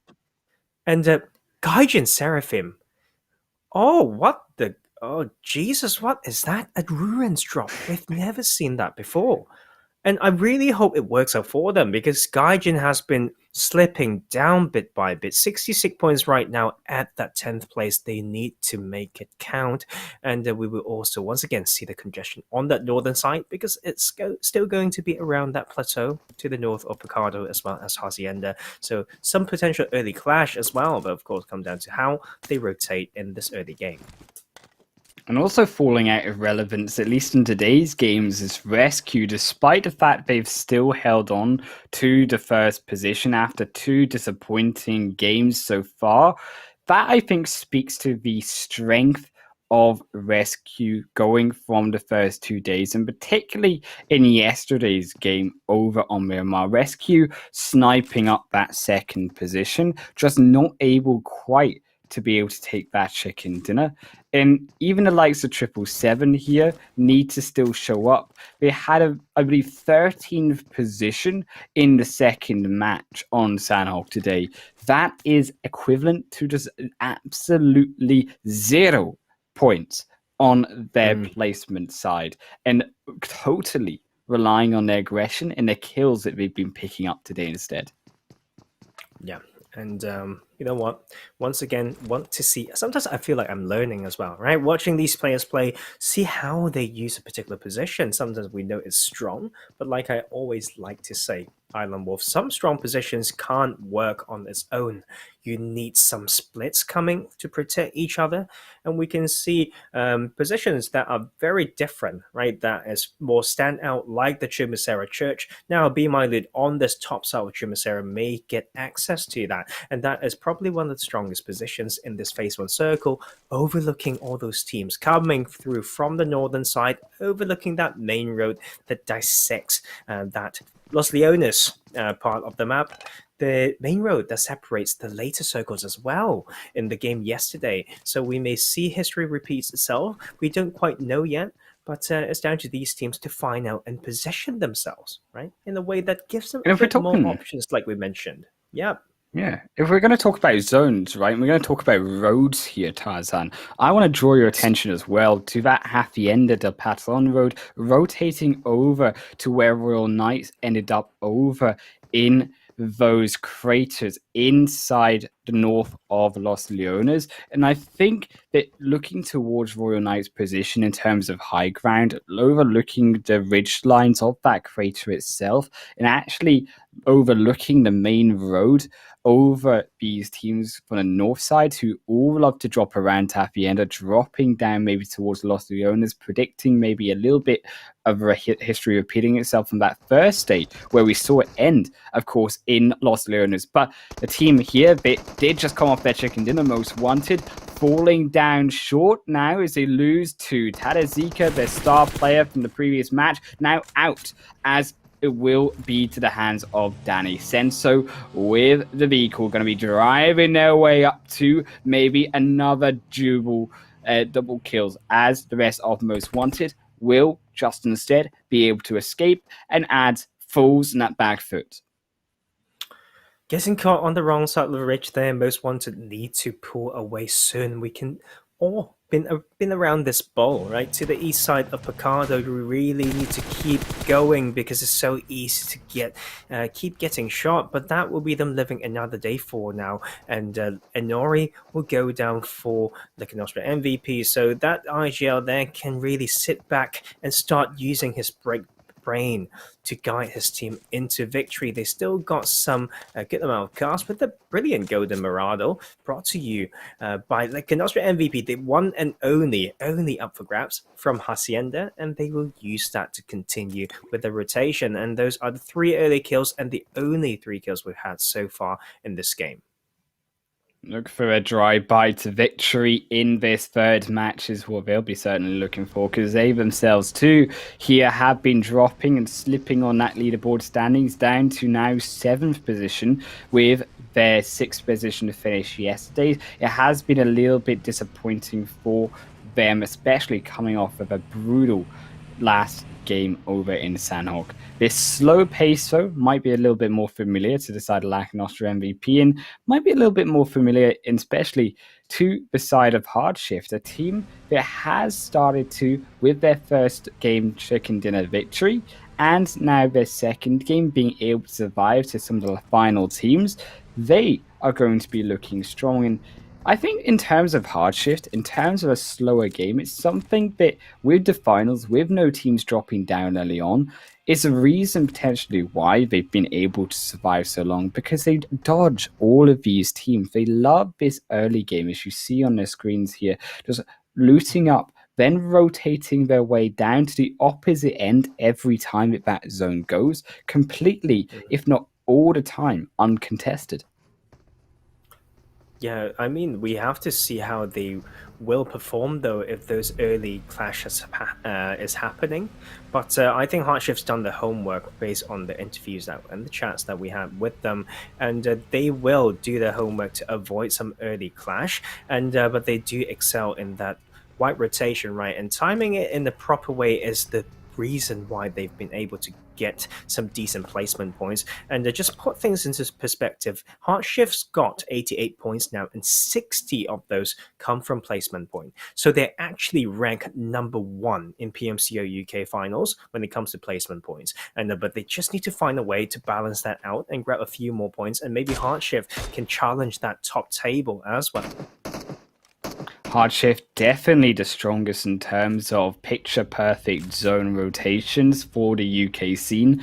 But Ki1, a team that is a slightly more in the middle, can play also rotations. It's a zone, but can also be that aggressive team coming over the Picardo Hills. That'll be a little bit of a tricky fight for them, overlooking the likes of Sons of Odin, overlooking RESQ, as they were the ones controlling that high ground. But I did talk about Vendetta Crater, and that's still in play. Speaks to me a little bit interestingly here, Tarzan, because we've even Royal Knights moving away from that. I'm surprised that they haven't stayed, because they could be overlooking those hills over Picardo and actually overlooking the likes of Lakonostra MVP, Sons of Odin, RESQ, maybe rotating down if we see some more southern shifts. And a lot of teams are relying on their map knowledge right now, finding a certain strong dip to protect those vehicles so they can survive this shift. And we need to wait for the next one to dictate a lot of that pace. But you know what? There's something that is very likely to happen already, which is that northwestern edge. We see that congestion there between the Uncles, 777 Esports, and Gaijin Seraphim, and also trying to come in while Esports and Ki1 or on that side, the plateau that we talk about. Whoever gets there first will be in position to maybe get a lot of kill points. And when it comes to HardShift, a team that's slightly lagging behind when it comes to the phase 1 rotation, they can go for something easier. They can go back to that eastern side if they remember to pick up those few, and they can come in from that, and that will be probably a little bit easier. But who knows, maybe they want to come in slow, playing that edge, and farm from behind as well. So you know what? Just excited to see how these teams try to control those grounds and rotate in. Unfortunate though for Hackshot, as he will fall in between two sides of 777. Gunner will be the one to finish that off, steal away the buggy as well, but he won't use it just yet because he's hunting for more kills along this ridge line. Is Ki1, Soka, and Moha now going to be raking their way through, but a beautiful shot in the back of that vehicle will blow it up instantly, and Soka also falls down. But on the other side, still RESQ on those Picardo Hills, now coming off the end of them, is fighting against Sons of Odin, a team he had desperate for points, and a team that could upset still the number 1 on that leaderboard. And RESQ is in position to win this maybe. Coyote will go down, but the rest of the team is still fragging really hard with the relative high ground as well. Sons of Odin seems to be holding a position that they didn't plan to end up in, right? So there's time to use the utilities perfectly and find a different spot right now. And Albert tried to return some fire with that Mini 14, won't find those angles, and will just start to cruise away, leaving Insania to bleed out, just doing damage control there. And that is the patience that we need from them as well. And I actually want to mention TSC Legends, Highland Wolf, because they've been playing the past 2 games, including this one, as a trio, without their 200 IQ IGL Bujo. So they are trying to mess with me here. I was trying to make them my favorite team, and they're playing as a trio, and that is not going to be easy. Look, we've seen trios in past competitions be able to show up strong. Just see if they can hold on for now and maybe grab those placement points like HardShift have been able to do so successfully. But RESQ, they need to now be successful on 2 fronts, because not only with Sons of Odin, they're now losing teams to Wild on the other side, they're even losing teams to TES Team, rotating in behind them as well, and Tick very split away in that shed compared to Coyote, as DR are going to be the one in between them.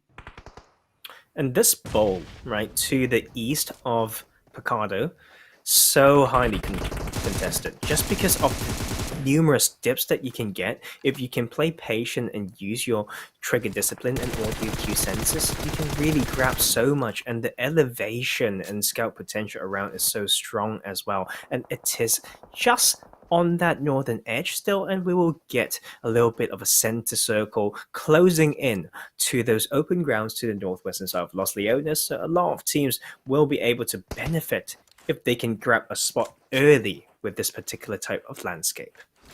I'm feeling some deja vu here from that Los Leones in the first day, as we still overlook teams rotating into ES. Won't be so easily punishing onto 777, as they will fire some kills and some potential knocks back.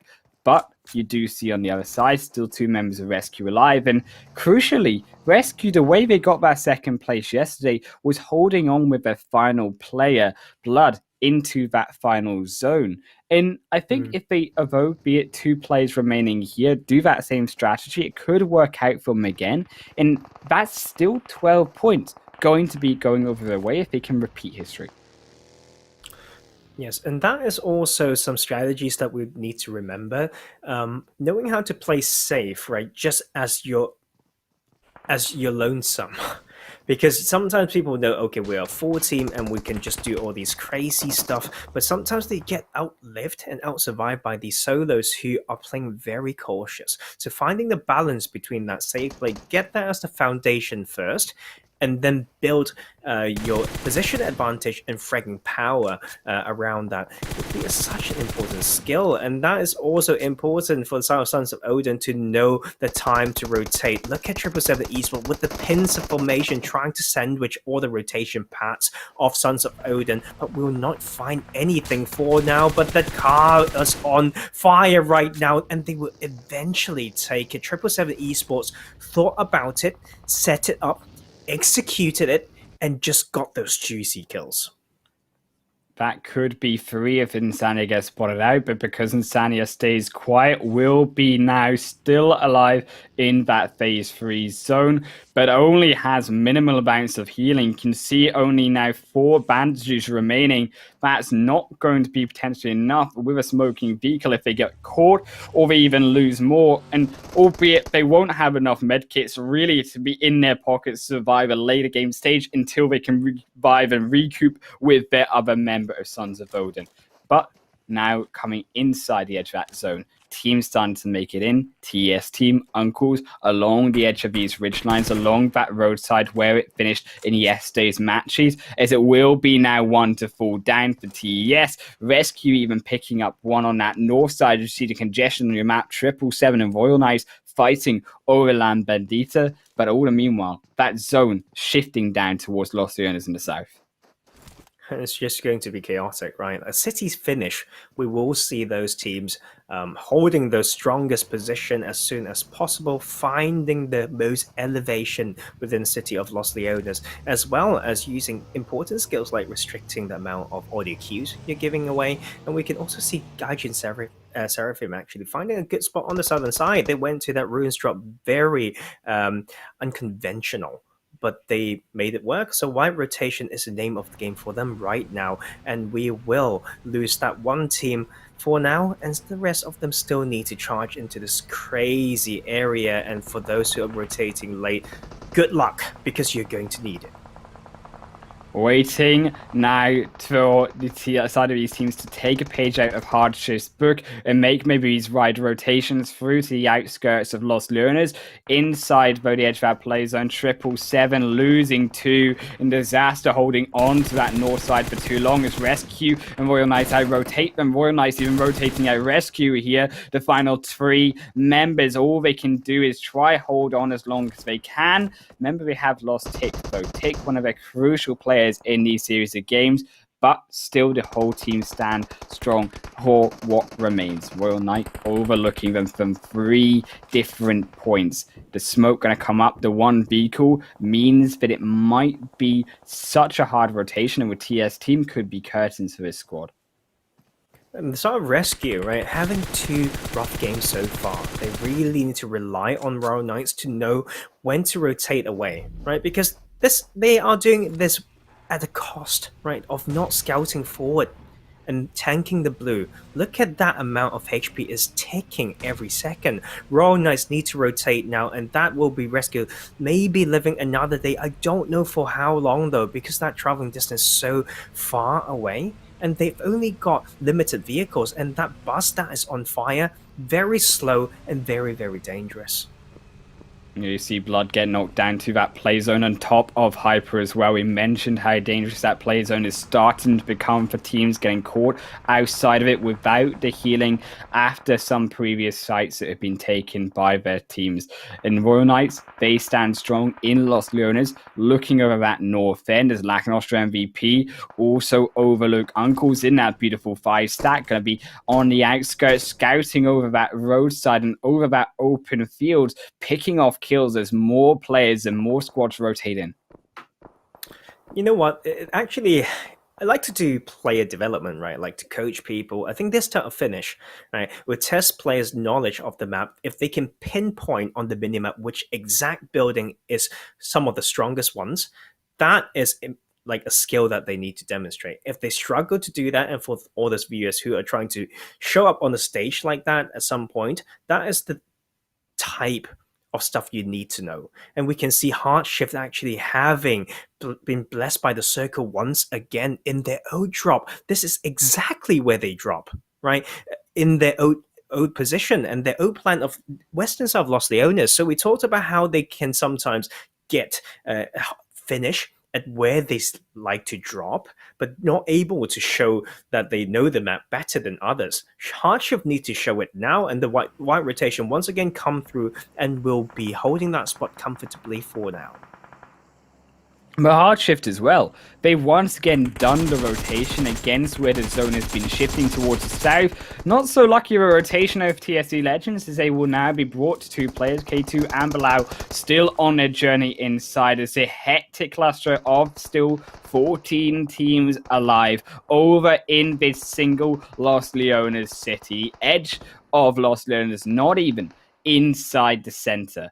As it will be on that edge. Starboy get picked apart by Ki1 entering inside a building. That with the first kill. As now the second on Faster looks to try and make that rotation through the window. But a free also help from RENGERS will help knock down the second member. And Royal Knights also fall out in 14th position. Brutal for them trying to now get up on that leaderboard. RENGERS, another team desperate to get to the top, bring themselves up to now 2 kills, just have to hold strong. I think this circle, right, like before we get the shift, of course, should favor the teams on the southern side because they've got ridge lines, a little bit of a low ground to slowly use third-person peek to assess the northern half, right? But for those teams who are still not just based on the congestion, the way that they need to rotate out from the northern pass and go south, if the circle dictates it that way, will make it so hard. And RENGERS using one of the strongest buildings to maybe farm with that elevation, keeping an eye also down on that cliff on that western side. So who knows what will happen in this? We just need to see how that shift makes it count. U3Q holding on to the edge as those grenades hit on the side of the wall beside him. The team of RENGERS still one of the strongest here as well inside Los Leones, as on the outskirts, Uncles also slip out of the game. 12th position for them. Now Ki1 though and BeMyLOOT even edging closer, and just outside the window these duos sit from RENGERS, unaware of RENGERS' position. And they need to know Los Leones better by now, because we had one of those finishes 2 days ago, and we will actually have it pulling away from the city, going to where HardShift likes to drop, but they don't have a spot yet, and now in that circle, controlled by BeMyLOOT and Lakonostra MVP. It's going to be so tricky. So many teams need to escape from the city and drop down that cliff as well. Where are the vehicles now? And this is the question they need to be asking, as well as when to time it. U3Q actually clutch it with the drop shot, eliminates TSC Legends out at 11th place. The double for RENGERS as they bring themselves up to 4th position. Heartbreak for TSC. It will only be minimal earnings for them in this third match. But inside, we talked about the strength of particularly Lakonostra MVP, and they're going to have to show that as Gaijin show up strong with a two-man rotation. Kosti falls down first to Alicio. They'll need to still find the second. The RENGERS in their own fight over Vendetta as Malik holding on to the peak. Can't quite find the shots right now onto Bilal. Will stay strong through that smoke line. Malak now also takes cover. Reload. As it will be Aiden jump down and will assassinate the front line of RENGERS. Meanwhile, on the back, they rotate away inside zone, use their fallen man as a distraction. Oh, really tricky now. Look at the congestion now coming in. Everyone's trying to send in while Esports try to contest it, but will get punished for that. Coyote try to hold against more than one. Will take one before he goes out at 9. Lakonostra MVP now with the numbers advantage as well. Can maybe hold this down, but with the surrounding landscape, makes it really predictable when it comes to where they are going to peak. Lakonostra MVP in the driver's seat, though, towards the center of zone, still have the compounds in play. And we see the side of RENGERS moving ever so closer. And we've seen how quickly it can breach a building, how quickly it can breach a compound on the edge show. Royal Knights fall to Vendetta. Now one of Big Boss for Wild will also fall to HardShift from the opposite end as two teams pincer. Wild might be the next ones out of this game. Only Sakharine remaining, and he has to make that run out of the factory area and through, but it won't be for long because he's falling down to the bullet, and that will be the knock and the pick out for Wild Esports in 6th position. Vendetta still on that mountaintop inside the zone. Oh, really, really tricky one. Just really waiting for that shift. Now, HardShift using those ridge lines on that south side can be to the advantage, but there's no more cover other than those going in. So we just need to rely on ridges, but that is good for them. Look at that drop position with this ridge line close to that care package is the home for HardShift on the next one. They just need to be careful of these angles from the hills. Bilal from Vendetta still in here, making it to top 5 and maybe able to upset the leaderboards even more. But phase 6 has shifted away from Vendetta here, and it will be the duo to make that road down, just like we saw earlier as Rengar take that journey. Lakonostra MVP, though, still trying to control all other teams. 4 to be exact, still the full squad of HardShift up, edging their way closer to zone. BeMyLOOT directly in front of them, and on the opposite end of that ridge line, Lakonostra MVP in front, and Vendetta overlooking them. It's going to be a hard northern scene for the side of HardShift, but even harder down south for Vendetta as they're getting fired upon. Lose one member, have to stop in the smoke, and with that zone closing in, there's no time to really make that revive. You see Bilal already making the journey down, but gets shot in midair by now RENGERS. The loot on the edge, but that position being given away, and BeMyLOOT to finish off RENGERS as well. And we can see the functions of each player as well. Look at Lotus, always playing that spoiler, being out of the circle a little bit and wait till he absolutely has to move, trying to do as much damage to BeMyLOOT now. That shift needs to be really well thought out though, because if Lotus loses too much time, rotate late, he needs to just use those covers really well, and now he's on the go with Sponge, getting one entry spot, will be able to third person peek, but that ridge is really predictable, so he has to respond really quickly when it comes to utilities raining in from the other side. HardShift holding on for now. The 3-1 split as RENGERS get grenaded out of the game in 4th. Lakonostra MVP, Danny on that rooftop, overlooking HardShift in particular here as they just hold for now. HardShift 4 versus 3 situation. BeMyLOOT on the edge could play spoiler, crossing over into the building itself. It's Sultan on the snake. And I think HardShift just need to throw one smoke onto BeMyLOOT now, and they can try to make that cross. Use aggressive smokes right now and then open with the frag grenade. And they will also be blessed by that care package as well. So this is the time for them to think. They still get around 30 seconds to plan this out. And the timing of this move will be absolutely vital. And they are still trying to use some smokes on themselves. So I actually am a little bit worried for them when it comes to utilities late game. But they They did throw some smoke, don't know where that's from, but that will block the sightlines of BeMyLOOT for now, and you can see them starting to allocate resources as well. So that can be a saving grace for the side of BeMyLOOT to maybe get some more placement points when the side of HardShift is trying to fight. But Lakonostra MVP, they can still see them over on that ridge line. It's going to be so tricky for HardShift to decide exactly how they choose to rotate in. Actually, BeMyLOOT using that smoke line now all the way towards HardShift is a play zone will suck up Kindboy. Now only 2 remaining for BeMyLOOT as they continue along the smoke line, keeping themselves quiet for now, but Kindboy gets finished off by Spartan. 2 kills now in total. HardShift looking to make it 4 as BeMyLOOT come into the cover, but Spongy might just be the first to fall down. Lotus instead as well. Spongy's still alive, but so is Nemo to do even more damage as Sultan comes through to smoke from behind. Lakonostra MVP, all the meanwhile holding on to that chicken dinner win. Is Spartan will fire back in, make it a first knock. Now Nemo to the second. BeMyLOOT fall in 3rd position, but the damage has been done. Only Spartan up, and Lakonostra MVP, they can see that kill fever coming over the hill. They want that final pick. They will find it. HardShift fall in 2nd position, and it will be Lakonostra MVP still throwing strong with now 8 kills in another chicken dinner. Oh, just holding my breath there, watching that end game. And I think, right, Island Wolf, it's really hard to fault any of those teams, the way they played that. But one thing I can say for sure is the timing of those smokes with relation to the circle closing. Right, I'm going to say it one more time, and everyone bring your notebook out right now. Smokes, 40-second coverage with a 10-meter diameter.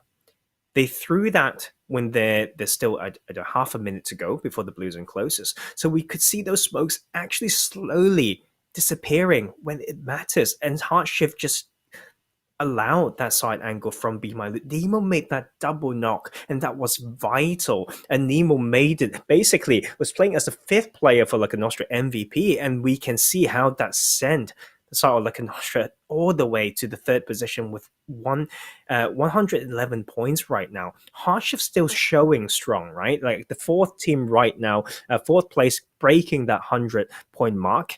And you know what? Still needing to catch up because we are starting to see some crazy action and so many possibilities in there when we talk about those top 3 spots making to the PMPL Europe West. It's starting to really close up here. Even now, the 80 mark going over to that right side is most wanted in 9th now position. BeMyLOOT scrape themselves up and steal away that 8th spot. Now overlooking TSC Legends, who had just not moved out of 7th position, but at least they've not moved down with 89 points. But moving even higher, though. The really congestion here now is it makes its way over the 100 mark point for HardShift. They are the ones here, Tarzan, with a chicken dinner, with a 2nd place finish so far. In, as you mentioned, the highest amount of placement points, 72 in total now. They are the ones to now take maybe that 3rd spot away and challenge Lakonostra MVP and co. You know what? I actually have high hopes for HardShift because a lot of teams don't know how to play their own game, but HardShift has found it and is still a style that can get them consistent placement points. So that as a foundation is important, right? You can't just say our strongest suit for now is running around killing people. Rotation is still very, very important, and seems like they can play that rotation game now, and they need to just find an adaptation to not lose that edge that they have, but transition that into kill points. Just look at those top 9. They had the lowest amount of kill points. So that is, I don't know. They need to find their way. I can't say how, but they have a very clear goal here when it comes to, like evolving into an even better team. So, you know what? Brilliant. I have got it on my notes. I've written it down. I've written it down here in my notes, and you can see smoke 40 seconds, 10-meter diameter. That is what these teams are going to have to keep in mind here going into that final game here, Tarzan, because As we mentioned, we've only got 5 games left. 3 of them still going to be on Erangel, keep in mind. And that is a silly number of points still available just on this map alone. This is the map specifically where it's going to come down to who takes those top 3 spots. Because if you can't beat Erangel now, with a majority of these points coming from it, 60% of points going to be coming now from that one map alone, there is no hope realistically for you getting that top 3 finish in for the PMPL EU West. You know what? I think this is such a great opportunity for teams to really boldly test things now, right? You've got nothing to lose. If you can dedicate yourself in a particular style or just one plan, right? We've seen how teams were focusing on one thing, and it worked out better compared to teams who try to fix many things at the same time. And no, I just need to see how they play this last one, because once again, we will have Erangel on our screen later on after that small break, and it's going to be crazy because I think teams will still keep on trying different things. Hopefully a different type of playing path. Just give me a Western one, right? I want to see how Lakonostra MVP plays it, because they are showing some strengths. Right. And if you have potential, you shall be tested. And it will. I believe that they can come out strong still.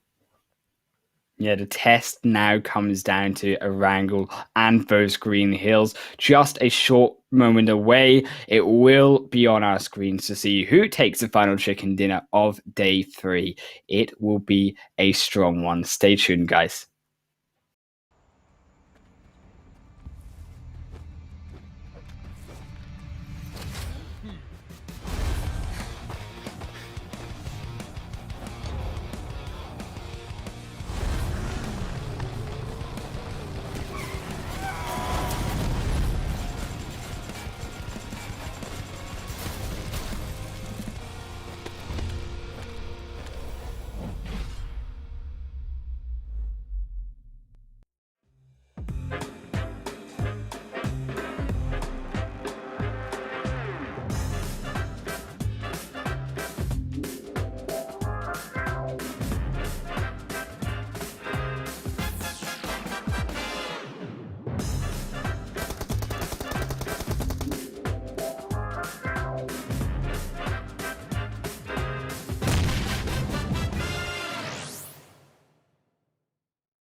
Welcome back, guys, to the PMCO UK day 3, game 4 here for us on our screens. And I also have on my screen here, Tarzan, the correct mathematical solution, if we're being really into it here, for the radius of a smoke in the side of PUBG. It will be pi times r squared here for the radius. And now we have pi times 5 squared because it is a 10-meter diameter, as you can see. And then we go down here, because it's 5 squared, we're going to make it pi times 25. And here is a lesson for you, Professor. It is 3.146, equaling now 78 meters squared. If you do that equation on the third line, that is exactly how much you've got here of a circle to move around a smoke. That is maths. And boom, baby. Boom. Not so quick. My young Mr. Highland Wolf. Grade B+. Pi is 3.1416. Stay in school, kids. Oh my god! So you make me proud, and you know what? It's great, right? To see. There we go. Okay. We will have that fixed. And but the science of PUBG is the arts of war. If you know the physics of it, is actually very important when it comes to creating some plays, distances, right? Knowing how far you can scout without giving away vehicle sounds. Do some experience yourself, and you can join me. Invite me, add me on Discord, follow me on Instagram, etc. I'll give you more insights into science of PUBG. But you know what? Sometimes it's a little bit different when we apply it on the battlefields, and we will have that last game. You know what? Please, I'm going to pray right now. You can carry on, because I want the Western playing path. I just want it so much. We pray together in unison here, Tarzan, as we go on to our fourth match in Erangel for that Western playing path, and for Lakonostra MVP to finally praise the PUBG gods, not land over in Lipovka for once in their life of this competition. That would be what I want to see. But also I wanted to mention that these teams so low on the leaderboard that maybe they won't be able to get up to the top. What we can do is actually stop Lakonostra MVP by dropping on top of him, or dropping on teams who refuse to move in their locations. And that is what we will want to see going on to the fourth match for us. Ooh. And the gods have answered. We will have one. Finally, that plane path going through from Therapia all the way to Zaki. And this is it, guys. Finally, you know what? Do you have your faith in it, etc.? And we will deliver to you this beautiful one, not always to Zaki, shooting range. So not so harsh to start off with. Okay, but it's still going to be a great test for a lot of these teams. And I also want to see how 777 Esports play this, because they like going to Novo, right? They're still going for that Southern Island, but they need to find certain ways right now to rotate over there, because that playing path is a bit too far away from that coastline close to Novo. And we will see some adaptations coming through, and Lakonostra MVP will just grab that very pier, uncontested, done their homework, knowing that it's safe, so they will guarantee themselves a pretty safe early game for now. And but this is still good news for a team like HardShift, who likes to go to Zaverny, and for the teams liking to go to Georgiaport area. So we need to also find out what Most Wanted are going to do, because Kemeshki is definitely not within that distance. Same for Yasnaya. I expect maybe Most Wanted to be rotating through to Yasnaya, though, with some brief moment of time, and particularly because of that zone shifting over to the east side, not so much respecting the entirety of that plane path, but still, I think the more dangerous point will be as we see some of the ODIN over in Pachinki take a knock here. I think onto the side of Uncles, it will be, yes, as it will be Aga and Eslam now fall down. As Baka with the 2-piece will eliminate the entire squad of Uncles, and that's just 4 clean kills going over, with still all 4 players alive for Sons of Odin. Uncles, heartbreak, I think, for them now, not having a strong position. They are going to struggle in tomorrow's games to even contest the top 3, but for likes the Sons of Odin, Happy days for them because they needed those 4 points. Ooh. And they're just dancing it off right now, Sons of Odin. You know what? Uncles had their fair share. They had their fair share. They liked Milter, right? And there was a team that's called Gaijin Seraphim that dropped over to Milter to contest, right? Milter with the uncles and got wiped by the uncles. And the uncles tried to do the same thing now over at Pachinki, getting absolutely smashed by sight of Sons of Odin. But you know what? I think they danced a little bit too soon there because Sons of Odin is a team that has been rotating a little bit too late in the phase one, although they are claiming or dropping in the spot like Pachinki, that gives them a little bit of an upper hand if they want to rotate to that center zone, and so they need to make that count right now. And Seraphim, once again, try to control North Georgia like they want and will take out one of WoW Esports player right now, and they still need to rotate further because not a lot of loot so far and are pretty far from the circle still. And particularly here around the Georgia Pole areas where the congestion will be, where these teams will continue to still fight here, Tarzan, because of the way that this zone has gone. I expect maybe more teams to be making use of the north side of Erangel in particular and rotating through shooting range through Severny and actually over through Yasnaya Bridge and into the zone that way. Noting, I think, for teams to remember perhaps Yasnaya isn't so contested, isn't so congested as it was in the group stage for these teams. But on the south end, now 777 all the way back into Nova, they just sprinted it in to try get back into comfort. And with themselves looting up now, they're going to have that strong access through that eastern bridge towards the Farm and Milter area and be potentially one of the first teams as well for a strong position towards the center. But you know what? For this circle, that's very different compared to before. 777 Esports can actually hold on to the Eastern Bridge a little bit longer. Just because some of the teams are forced to go to the western side, they may want to avoid charging straight through that circle from that main island. So they may opt in to go through first the western bridge, then rotate, get a little bit less congestion, right? Like through that southern island, then come back in through that eastern bridge. So that can get the side of 777 Esports some opportunity to farm some kills. So we need to see what teams want to do. And the Bujos is back here to lead TSC Legends, but only to find himself getting knocked by the side of Ki1. He might just find himself straight out of tonight's game as Bujo on his last legs alongside Chiquita on the front line as Ki1 look to wrap themselves up some more points and push TSC down further behind. But the smokes have come through. Bujo is now trying to run for his life, or albeit crawl his way over to some respite. Ki1 still crawling in. As you see, Hisoka now has made their position over to Bujo. Will eliminate him just as fast as he came in, straight back out of Erangel in Chiquita. Bilal, K2, the triangle formation, going to have to hold strong here on the top of the mountain. They'll pick up K2. Chiquita's got their own buggy, and they're going to dip out of this one. Back to a trio, TSC Legends, and we can see how Hisoka made that rotation work.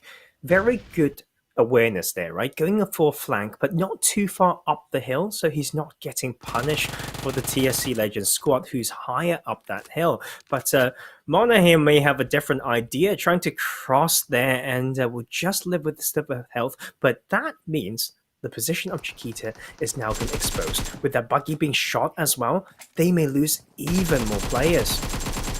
Yeah, I think Chiquita made a mistake here. Might have just been better off making a run for it while they had the chance, while we had that 40-second smoke fair Tarzan in their favor. And because that's cleared, so will Chiquita out of this game. Say au revoir, Chiquita, because you're going to be seen in that final day and you'll be out of the running. The Uzi there to finish him off from Danoka.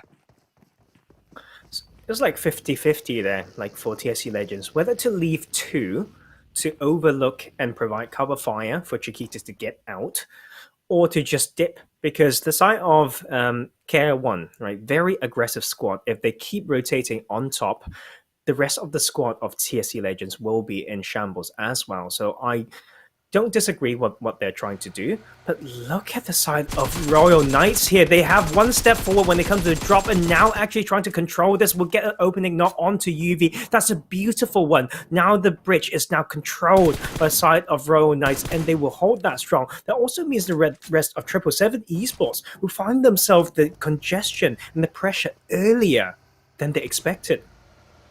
And this is because 777, they didn't drop alongside Royal Knights in the military base. They had to walk their way over to Novo for some loot and take back comfort in the early game. But what that did is it wasted early game precious time, and Royal Knights here have overtaken them in their position. It will be RENGERS though to fire back. Oh, sorry, he's gonna hit fire back as 777 will find a knock, but albeit now faster grenade will be able to reclaim some revenge. The knock-up won't be to a first, though, as Simba not able to find the rest of that one to close it out. Lakonostra MVP also find one onto Wild Zizzo, as they will also be eliminated out of the match. Ooh, I mean, they should know how to play the Southern Island, right? That is the choice of the drop.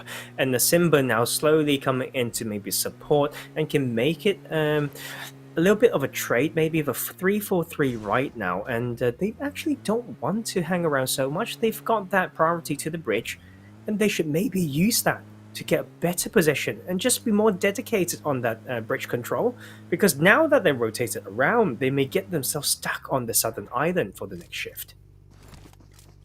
I think going towards this shift, they're going to hope that it goes towards the south. It will at least provide some form of south side in terms of farm and Milta.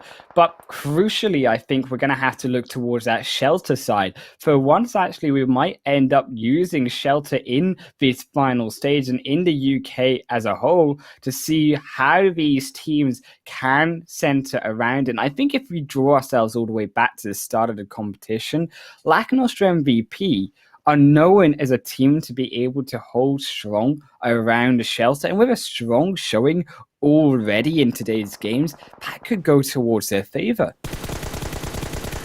Oh, you know what? I'm also disappointed at Sons of Odin. They are still in Pachinki. They were basically the closest team to the circle, and look at that map right there seconds ago. All those teams have overtaken them, and now Sons of Odin need to cruise through so many teams to find another spot if they want to continue in this game through a strong position. But Royal Knights actually will want to clear this out first, will pull that trigger to control this one, trying to pinch this last two players, no, just 2 out of 3 players of 777 Esports. The Overlook need to come through now, and that can potentially stop this push from coming. The bangs of grenades coming through on that second floor as 777 make their way up to the roof as they desperately try hold on to the remainder of this building. Still the 3-2 advantage for Royal Knights, pressuring even more with more explosions onto Tango in the inside, but they will survive. Londa only getting tickled by that final grenade, chucking one themselves down those staircases, and keep in mind the flank-sided gunner on the top that has been spotted out by Simba. They see that flank rotation is going to be so difficult if they now pressure the 2 inside the building for Gunner to provide some support.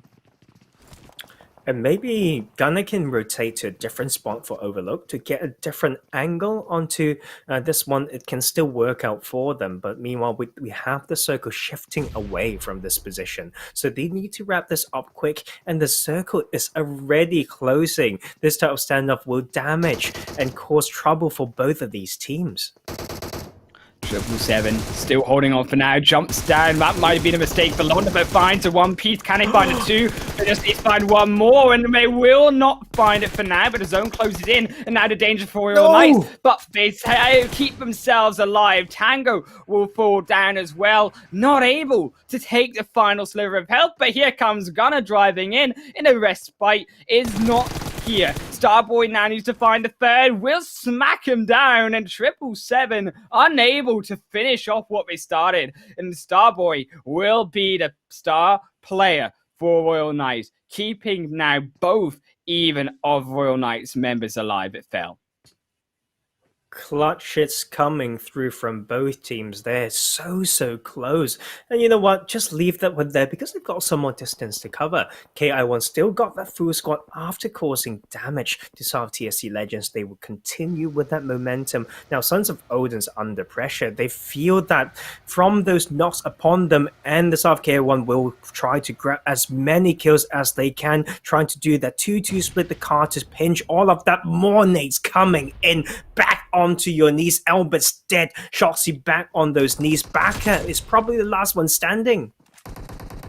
Baka, the sole player for Sons of Odin, needs to make that miracle drive round and some safety inside the zone. He's in the middle of the fire between these teams, but it won't be enough. Baka goes down, and so will Sons of Odin out of the third day's games. Ki1 now up to 6 in total. And that is just going to change things up the leaderboard again because Ki1 hasn't shown as strong as before, right? They've got some kill points, but placement is not coming through as much as we want, other than game 1. And they are now in here to grab, you know what, onto decent squads as well. They've got some kill points, but they need to rotate out of there. BeMyLOOT's already keeping an eye on so that they can stop this rotation. And meanwhile, we get that shift right over to that northern side, placing the South Yasnaya fields in the middle, so that we may see some finishes on those open parts, and we will see barrel holes being used, and Lakonostra MVP is feeling some wrath of the other teams, but Honori is still in here. Elisio living with a sliver of health, and Danny can come in to support even further. The full squad here arriving round RENGERS. It's a loot, the only one alive. Just will take himself down inside this compound. Gonna have to rely on the rest of RENGERS on the outskirts to remain 2 players to be able to do some more work, which the 2 inside of the mansion shed will not be able to do. They will take a nap for the rest of this evening as Wild Big Boss on just slightly ahead. RESQ as well, a team here driving up to the action, and RESQ a team that have had a dismal showing from the first 3 games and are desperate need to have some strong performance and separate themselves back still in top position.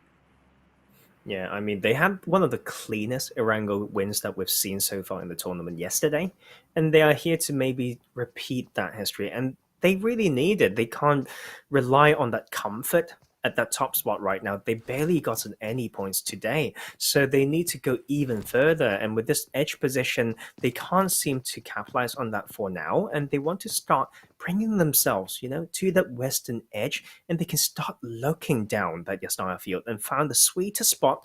And I believe if they allow themselves to do that right now, right, to play a little bit more proactive, they will find themselves another decent spot to frag it out. And we saw BeMyLOOT just moments before there, and I think BeMyLOOT, a team here, they still have the opportunity, despite being in 15th position at the start of day 2, now in 8th, looking to actually contest the top 3 spots going into the final days. If they succeed with a chicken dinner or high position, high kills here, they could be in the running for the PMPL by the end of tomorrow. If we look at the landscape right now as well, Most Wanted has a very decent spot overlooking so many of these teams, but it also gives a lot of priority and strength for all these teams controlling the compounds on the southeastern side. But TES need to hold this down because Seraphim knows exactly where they are and they can rotate around it. So it's a pretty tricky circle to play, and Seraphim's pulling the trigger. Gaijin Seraphim, they're looking for the kills. They found 2 now so far. They are on his own to try and make these 2-man revives, but Dia running for his life through the outskirts as Lord inside looks now to come through the window, looks to try find the angle. Keep in mind, Gaijin, they did lose 1 pick for now. The grenade's going to be cooked over, and maybe a little throw will catch Dia out, but it will be Dia on the long range. It will fall back down once again. Lord holding on to the edge of this window, waiting for the rest of his team, maybe Prada to be revived, for that trigger to be pulled, and again through the windows of this second floor. Dika gets knocked back down again, and with that final pick onto Dia, Gaijin Seraphim will be able to pick themselves up to 5 now. Oh, I was so scared for both of these teams, right? For the potential third party that could happen, but we can still see teams trying to be conservative. So they actually took that time to rotate around, and one of the strongest spots is in this dip right here. And Rangers need to know that as they cruise through the control from the Royal Knights, they will get rotation around it now in this shack. Also strong in the circle, but there's no potential for them to protect that buggy. Royal Knights in the low ground, though, and in the high ground, RESQ have taken up shop of this strong position. You see RENGERS, so in between them both, hiding in the grass for some form of cover. The final two members here, Mizagi and Malak, but RESQ have position on one, and Malak now being thrown into the firepower of these grenades as Coyote and Hyper look to reposition now for a different angle. And I think RESQ's just shown why they're so strong, right? They are on one edge position right now, but they know the map so well to know the relative high ground that they can gain by holding this position. So they actually have so much information for the center zone right now, and they can really prep for that rotation by first getting all that info first, and they can still make it strong. The full team is up, and that is a huge number advantage. I think the other team that still have that is sort of most wanted, the team that got a chicken dinner that they've been waiting for a very long time. Now in that center zone, they need to show the same type of strengths that RESQ is showing. They did find it in game number 10, and they are in 9th position as well, so still going to need even more points in their pockets to be able to contest those final 3 spots in tomorrow's matches. It can all be found here in tonight's game, in the Erangel match, but as we talked about it, RESQ so strong in Erangel in 3 of these games still to come, including tonight's game right now on Erangel itself.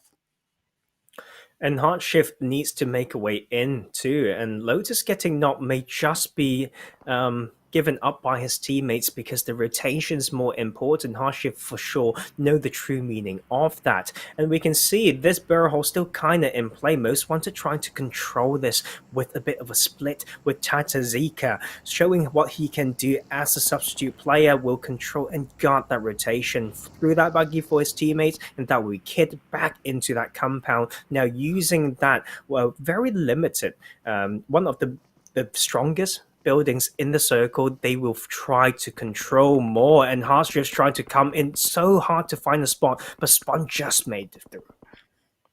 For a team here like HardShift to rotate towards the end of the zones and the end of the phases, they do successfully at least drag in one player, but a second tier of Spartan could now start to be found out by Danny, albeit Danny themselves are throwing even more smokes than Lakonostra MVP, using so much of their arsenal just to cross this one road, and it's not even directly into zone. It's going to only be halfway of their journey towards that play area.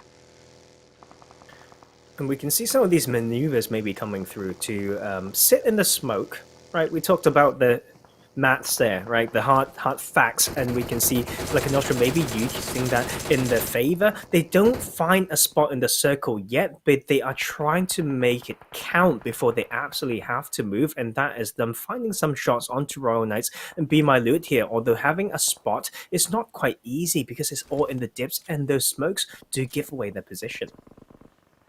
Most wanted here, still inside the zone, no. Tarzan, and they are now looking with the grenades over onto BeMyLOOT. One goes shy barely of the two here as Kid looks to throw a second now over into the remaining 2 players. It will be a successful grade now onto one of Lakonostra MVP as they look to cross that river and a road, and it will now be them losing one for now. You see in the play zone as well on the outskirts, RENGERS struggling as Alicia, also a second from Royal Knights, will finish off a double knock for Lakonostra MVP. Might just be a double knock here, but if Kid can find that crucial knock, they're desperately trying to dodge out here. 1 too short on the right, 1 too short on the left, 1 too short up on front, but it will now be Kid. Finally lands it with double knock. And most wanted pick up their 2 kills. And they will also get the circle, so they will they can also use it from the compounds as well. So that is huge for Most Wanted, and we can see them using momentum in their favor. Lakonostra MVP though, having trouble against the very few amount of players on Royal Knights and just using that one tree as cover right now. Danny coming in to save all of that. We'll need to rotate even further, and the clock is now ticking. We've got 18 seconds left. Cable still trying to take the 10th kill of the game for Royal Knights. It will be another knock for Cable, but here comes RESQ. They provide some support and now maybe allowing Lakonostra MVP to fire back, but they still have only Alicia alive. They've knocked 2 with Danio and Anori. Anori, of course, just being knocked down, now being revived up by Cable's fault. And now RESQ moving their way into zone. Still the furthest team out. It's going to be a tricky movement and a tricky time for them. Keep in mind, even TSC Legends ahead of them as well. The blue is now coming in. They need to start scouting forward. They need to throw some aggressive smoke. They saw TSC and they can maybe make that work. Alicia try to open fire, get punished heavily. And the last one standing for them is probably Danny in there, and now still going back down on his knees. They are in shambles right now. But meanwhile, so many teams have fallen. Only 9 teams remaining in this last game of day 3.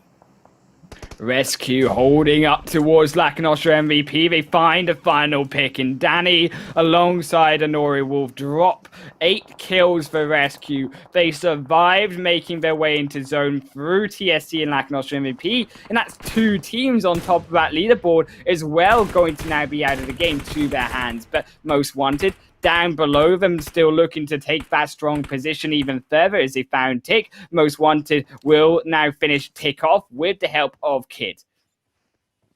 Oh my god, with the circle as well, and HardShift still in.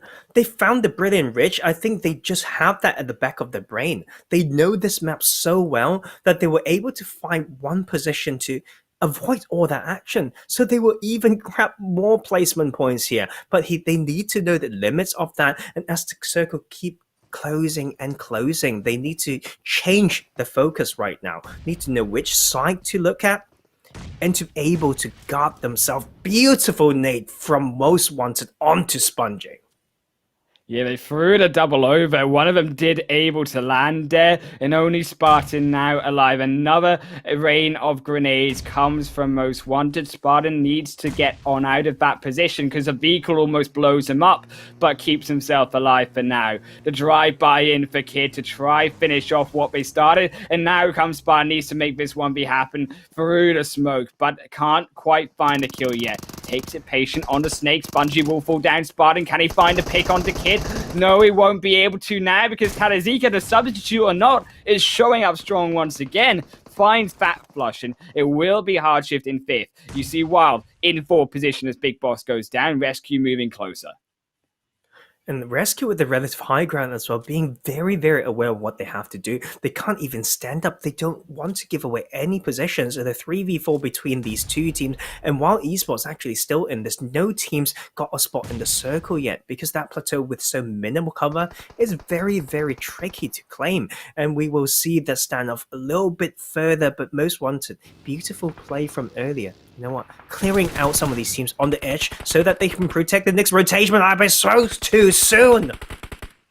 It is Most Wanted losing 2. You might have jinxed them here, Tarzan, because they've only got ads and kids. And they're split apart. The vehicle burning in front of Kid right now, and there's no direct way into that zone past that Jeep. RESQ just edging their way in slowly, and those 2 knocks are going to provide them the advantage as Phase 7 still chokes its way towards either of these teams. Hyper getting tickled by that zone in the outskirts. That is Zika will fall down to Hyper. You see Hyper even edging closer over behind that vehicle, and Kid. The standoff is on the other side. Coyote Blood now might find another through the smoke, but they have to reload. Haven't found a pick yet. Maybe now find it onto 12 Arad. The vehicle pops, but neither will decide of Most Wanted.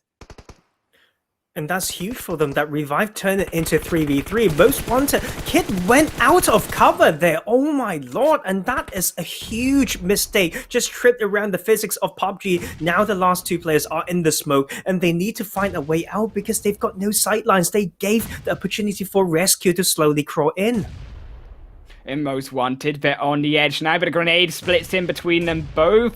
Will it be able to pop and find 12? Yes, it will, and Nad's not able to crawl away long enough to keep himself in a healthy position. The Molotov goes up to 12's spot, but he's moved now, and the revive looking to come out, but Hyper comes around the flank side. Coyote now on the opposite end. The smoke's not going to be enough. Ads need to fight it, but he won't be able to, and it will be RESQ with their plethora of kills taking the chicken dinner. In fact, it's going to be 14 to be exact. Oh my god. It feels like yesterday, right? It was actually yesterday when we said they broke 100 points, and they now have passed that 150 point mark. RESQ, I mean, we should have never doubted them. And with how they played I all never that doubted control, them, excuse me. and it's huge. And it's also huge for Most Wanted there. Another strong showing, and they can really take away those spots like held by Ki1 and TSC Legends in particular, who has not shown through tonight. And HardShift once again got some placement points, but of course, losing some players earlier, this is not a game that they want. It's not the worst, right? But we will find out from this ranking to see the actual situations here. A lot of congestion in that top part of the table right now. And you see RESQ have been able to surpass that 152 point mark. 84 kills, 84 victims to their hands. That is a lot of bodies starting to pile up here, Tarzan, for their side and for their points towards the PMPL. Over now a 31 point gap between them and second position exact. But a team that did be able to grab themselves up that second position is Lakonostra MVP here. They have had a strong game, albeit that disappointing end to it, and they have sniped up that second spot. 777 still in the edge, so on the bubble in third position. And I think it's a hard day for sort of TS Team and the TSC Legends in particular. And the BeMyLOOT got some work done, right? So we're happy for them. But I want to talk about Lakonostra MVP once again, right? So to put things in perspective, they were at 64 points after yesterday. So they've got 57 points today. If they can continue be consistent with that, carry that over to tomorrow, they can complete what they started. They were very confident coming into PMCO UK to say they will go to PMPL Europe West. And they are making it happen now because we are not actually just looking at the actual scores, but it's how they got them, when they got them. And the momentum game is strong here. And I think a lot of teams need to keep it up. I was worried for HardShift, but they are still around that position of the table to represent the region. Yeah, even Most Wanted there, that final game, bring them from 9th to 6th position over that 100 point mark.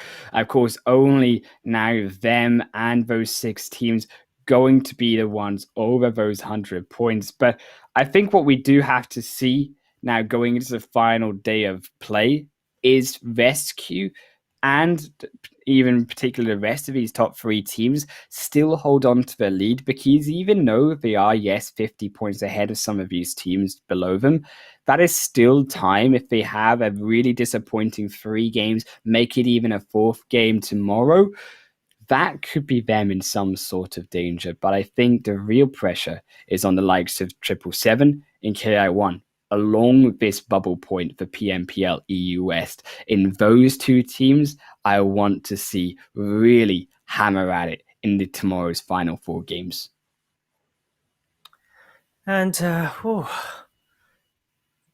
that's about it, guys. Well, we've got one more day. I'm starting to miss it already. And but you know what? Yeah. Adding a lot of colors to this, these teams will need to find more ways through, right? 4 games to decide it all, and they will leave their names in the books, history books of PMCO United Kingdom. They need a lot of mentality, so much strength, as well as innovation. Speak of innovation, I get to do it once, Shout out to our sponsors, Xiaomi. Innovation for everyone. They continue to innovate us how we do it, and these teams need some form. Whatever the source is, they need to have some creativity as well, right? We always talk about textbook play, foundation work, but right now, right, it's where they show us this special factor, something that can define them, that can prove themselves, and you know what? Just show up and have fun as well. Don't forget, always very, very important in this game. Yeah, fun is what it's all about and what we all start to play for, but the competition is also going to be in the back of these players' minds going into just 4 more games before we close out the first round of PMCO UK Finals. Of course, thank you, Tarzan, once again for joining me on this ride. It's going to be a short one, unfortunately, ending tomorrow, but we're going to make it as fun as possible, as we say. Keep on chugging, guys, because it's going to be a whopper of a series in tomorrow's matches. Make sure you be there 7 p.m. square, guys. Don't go anywhere.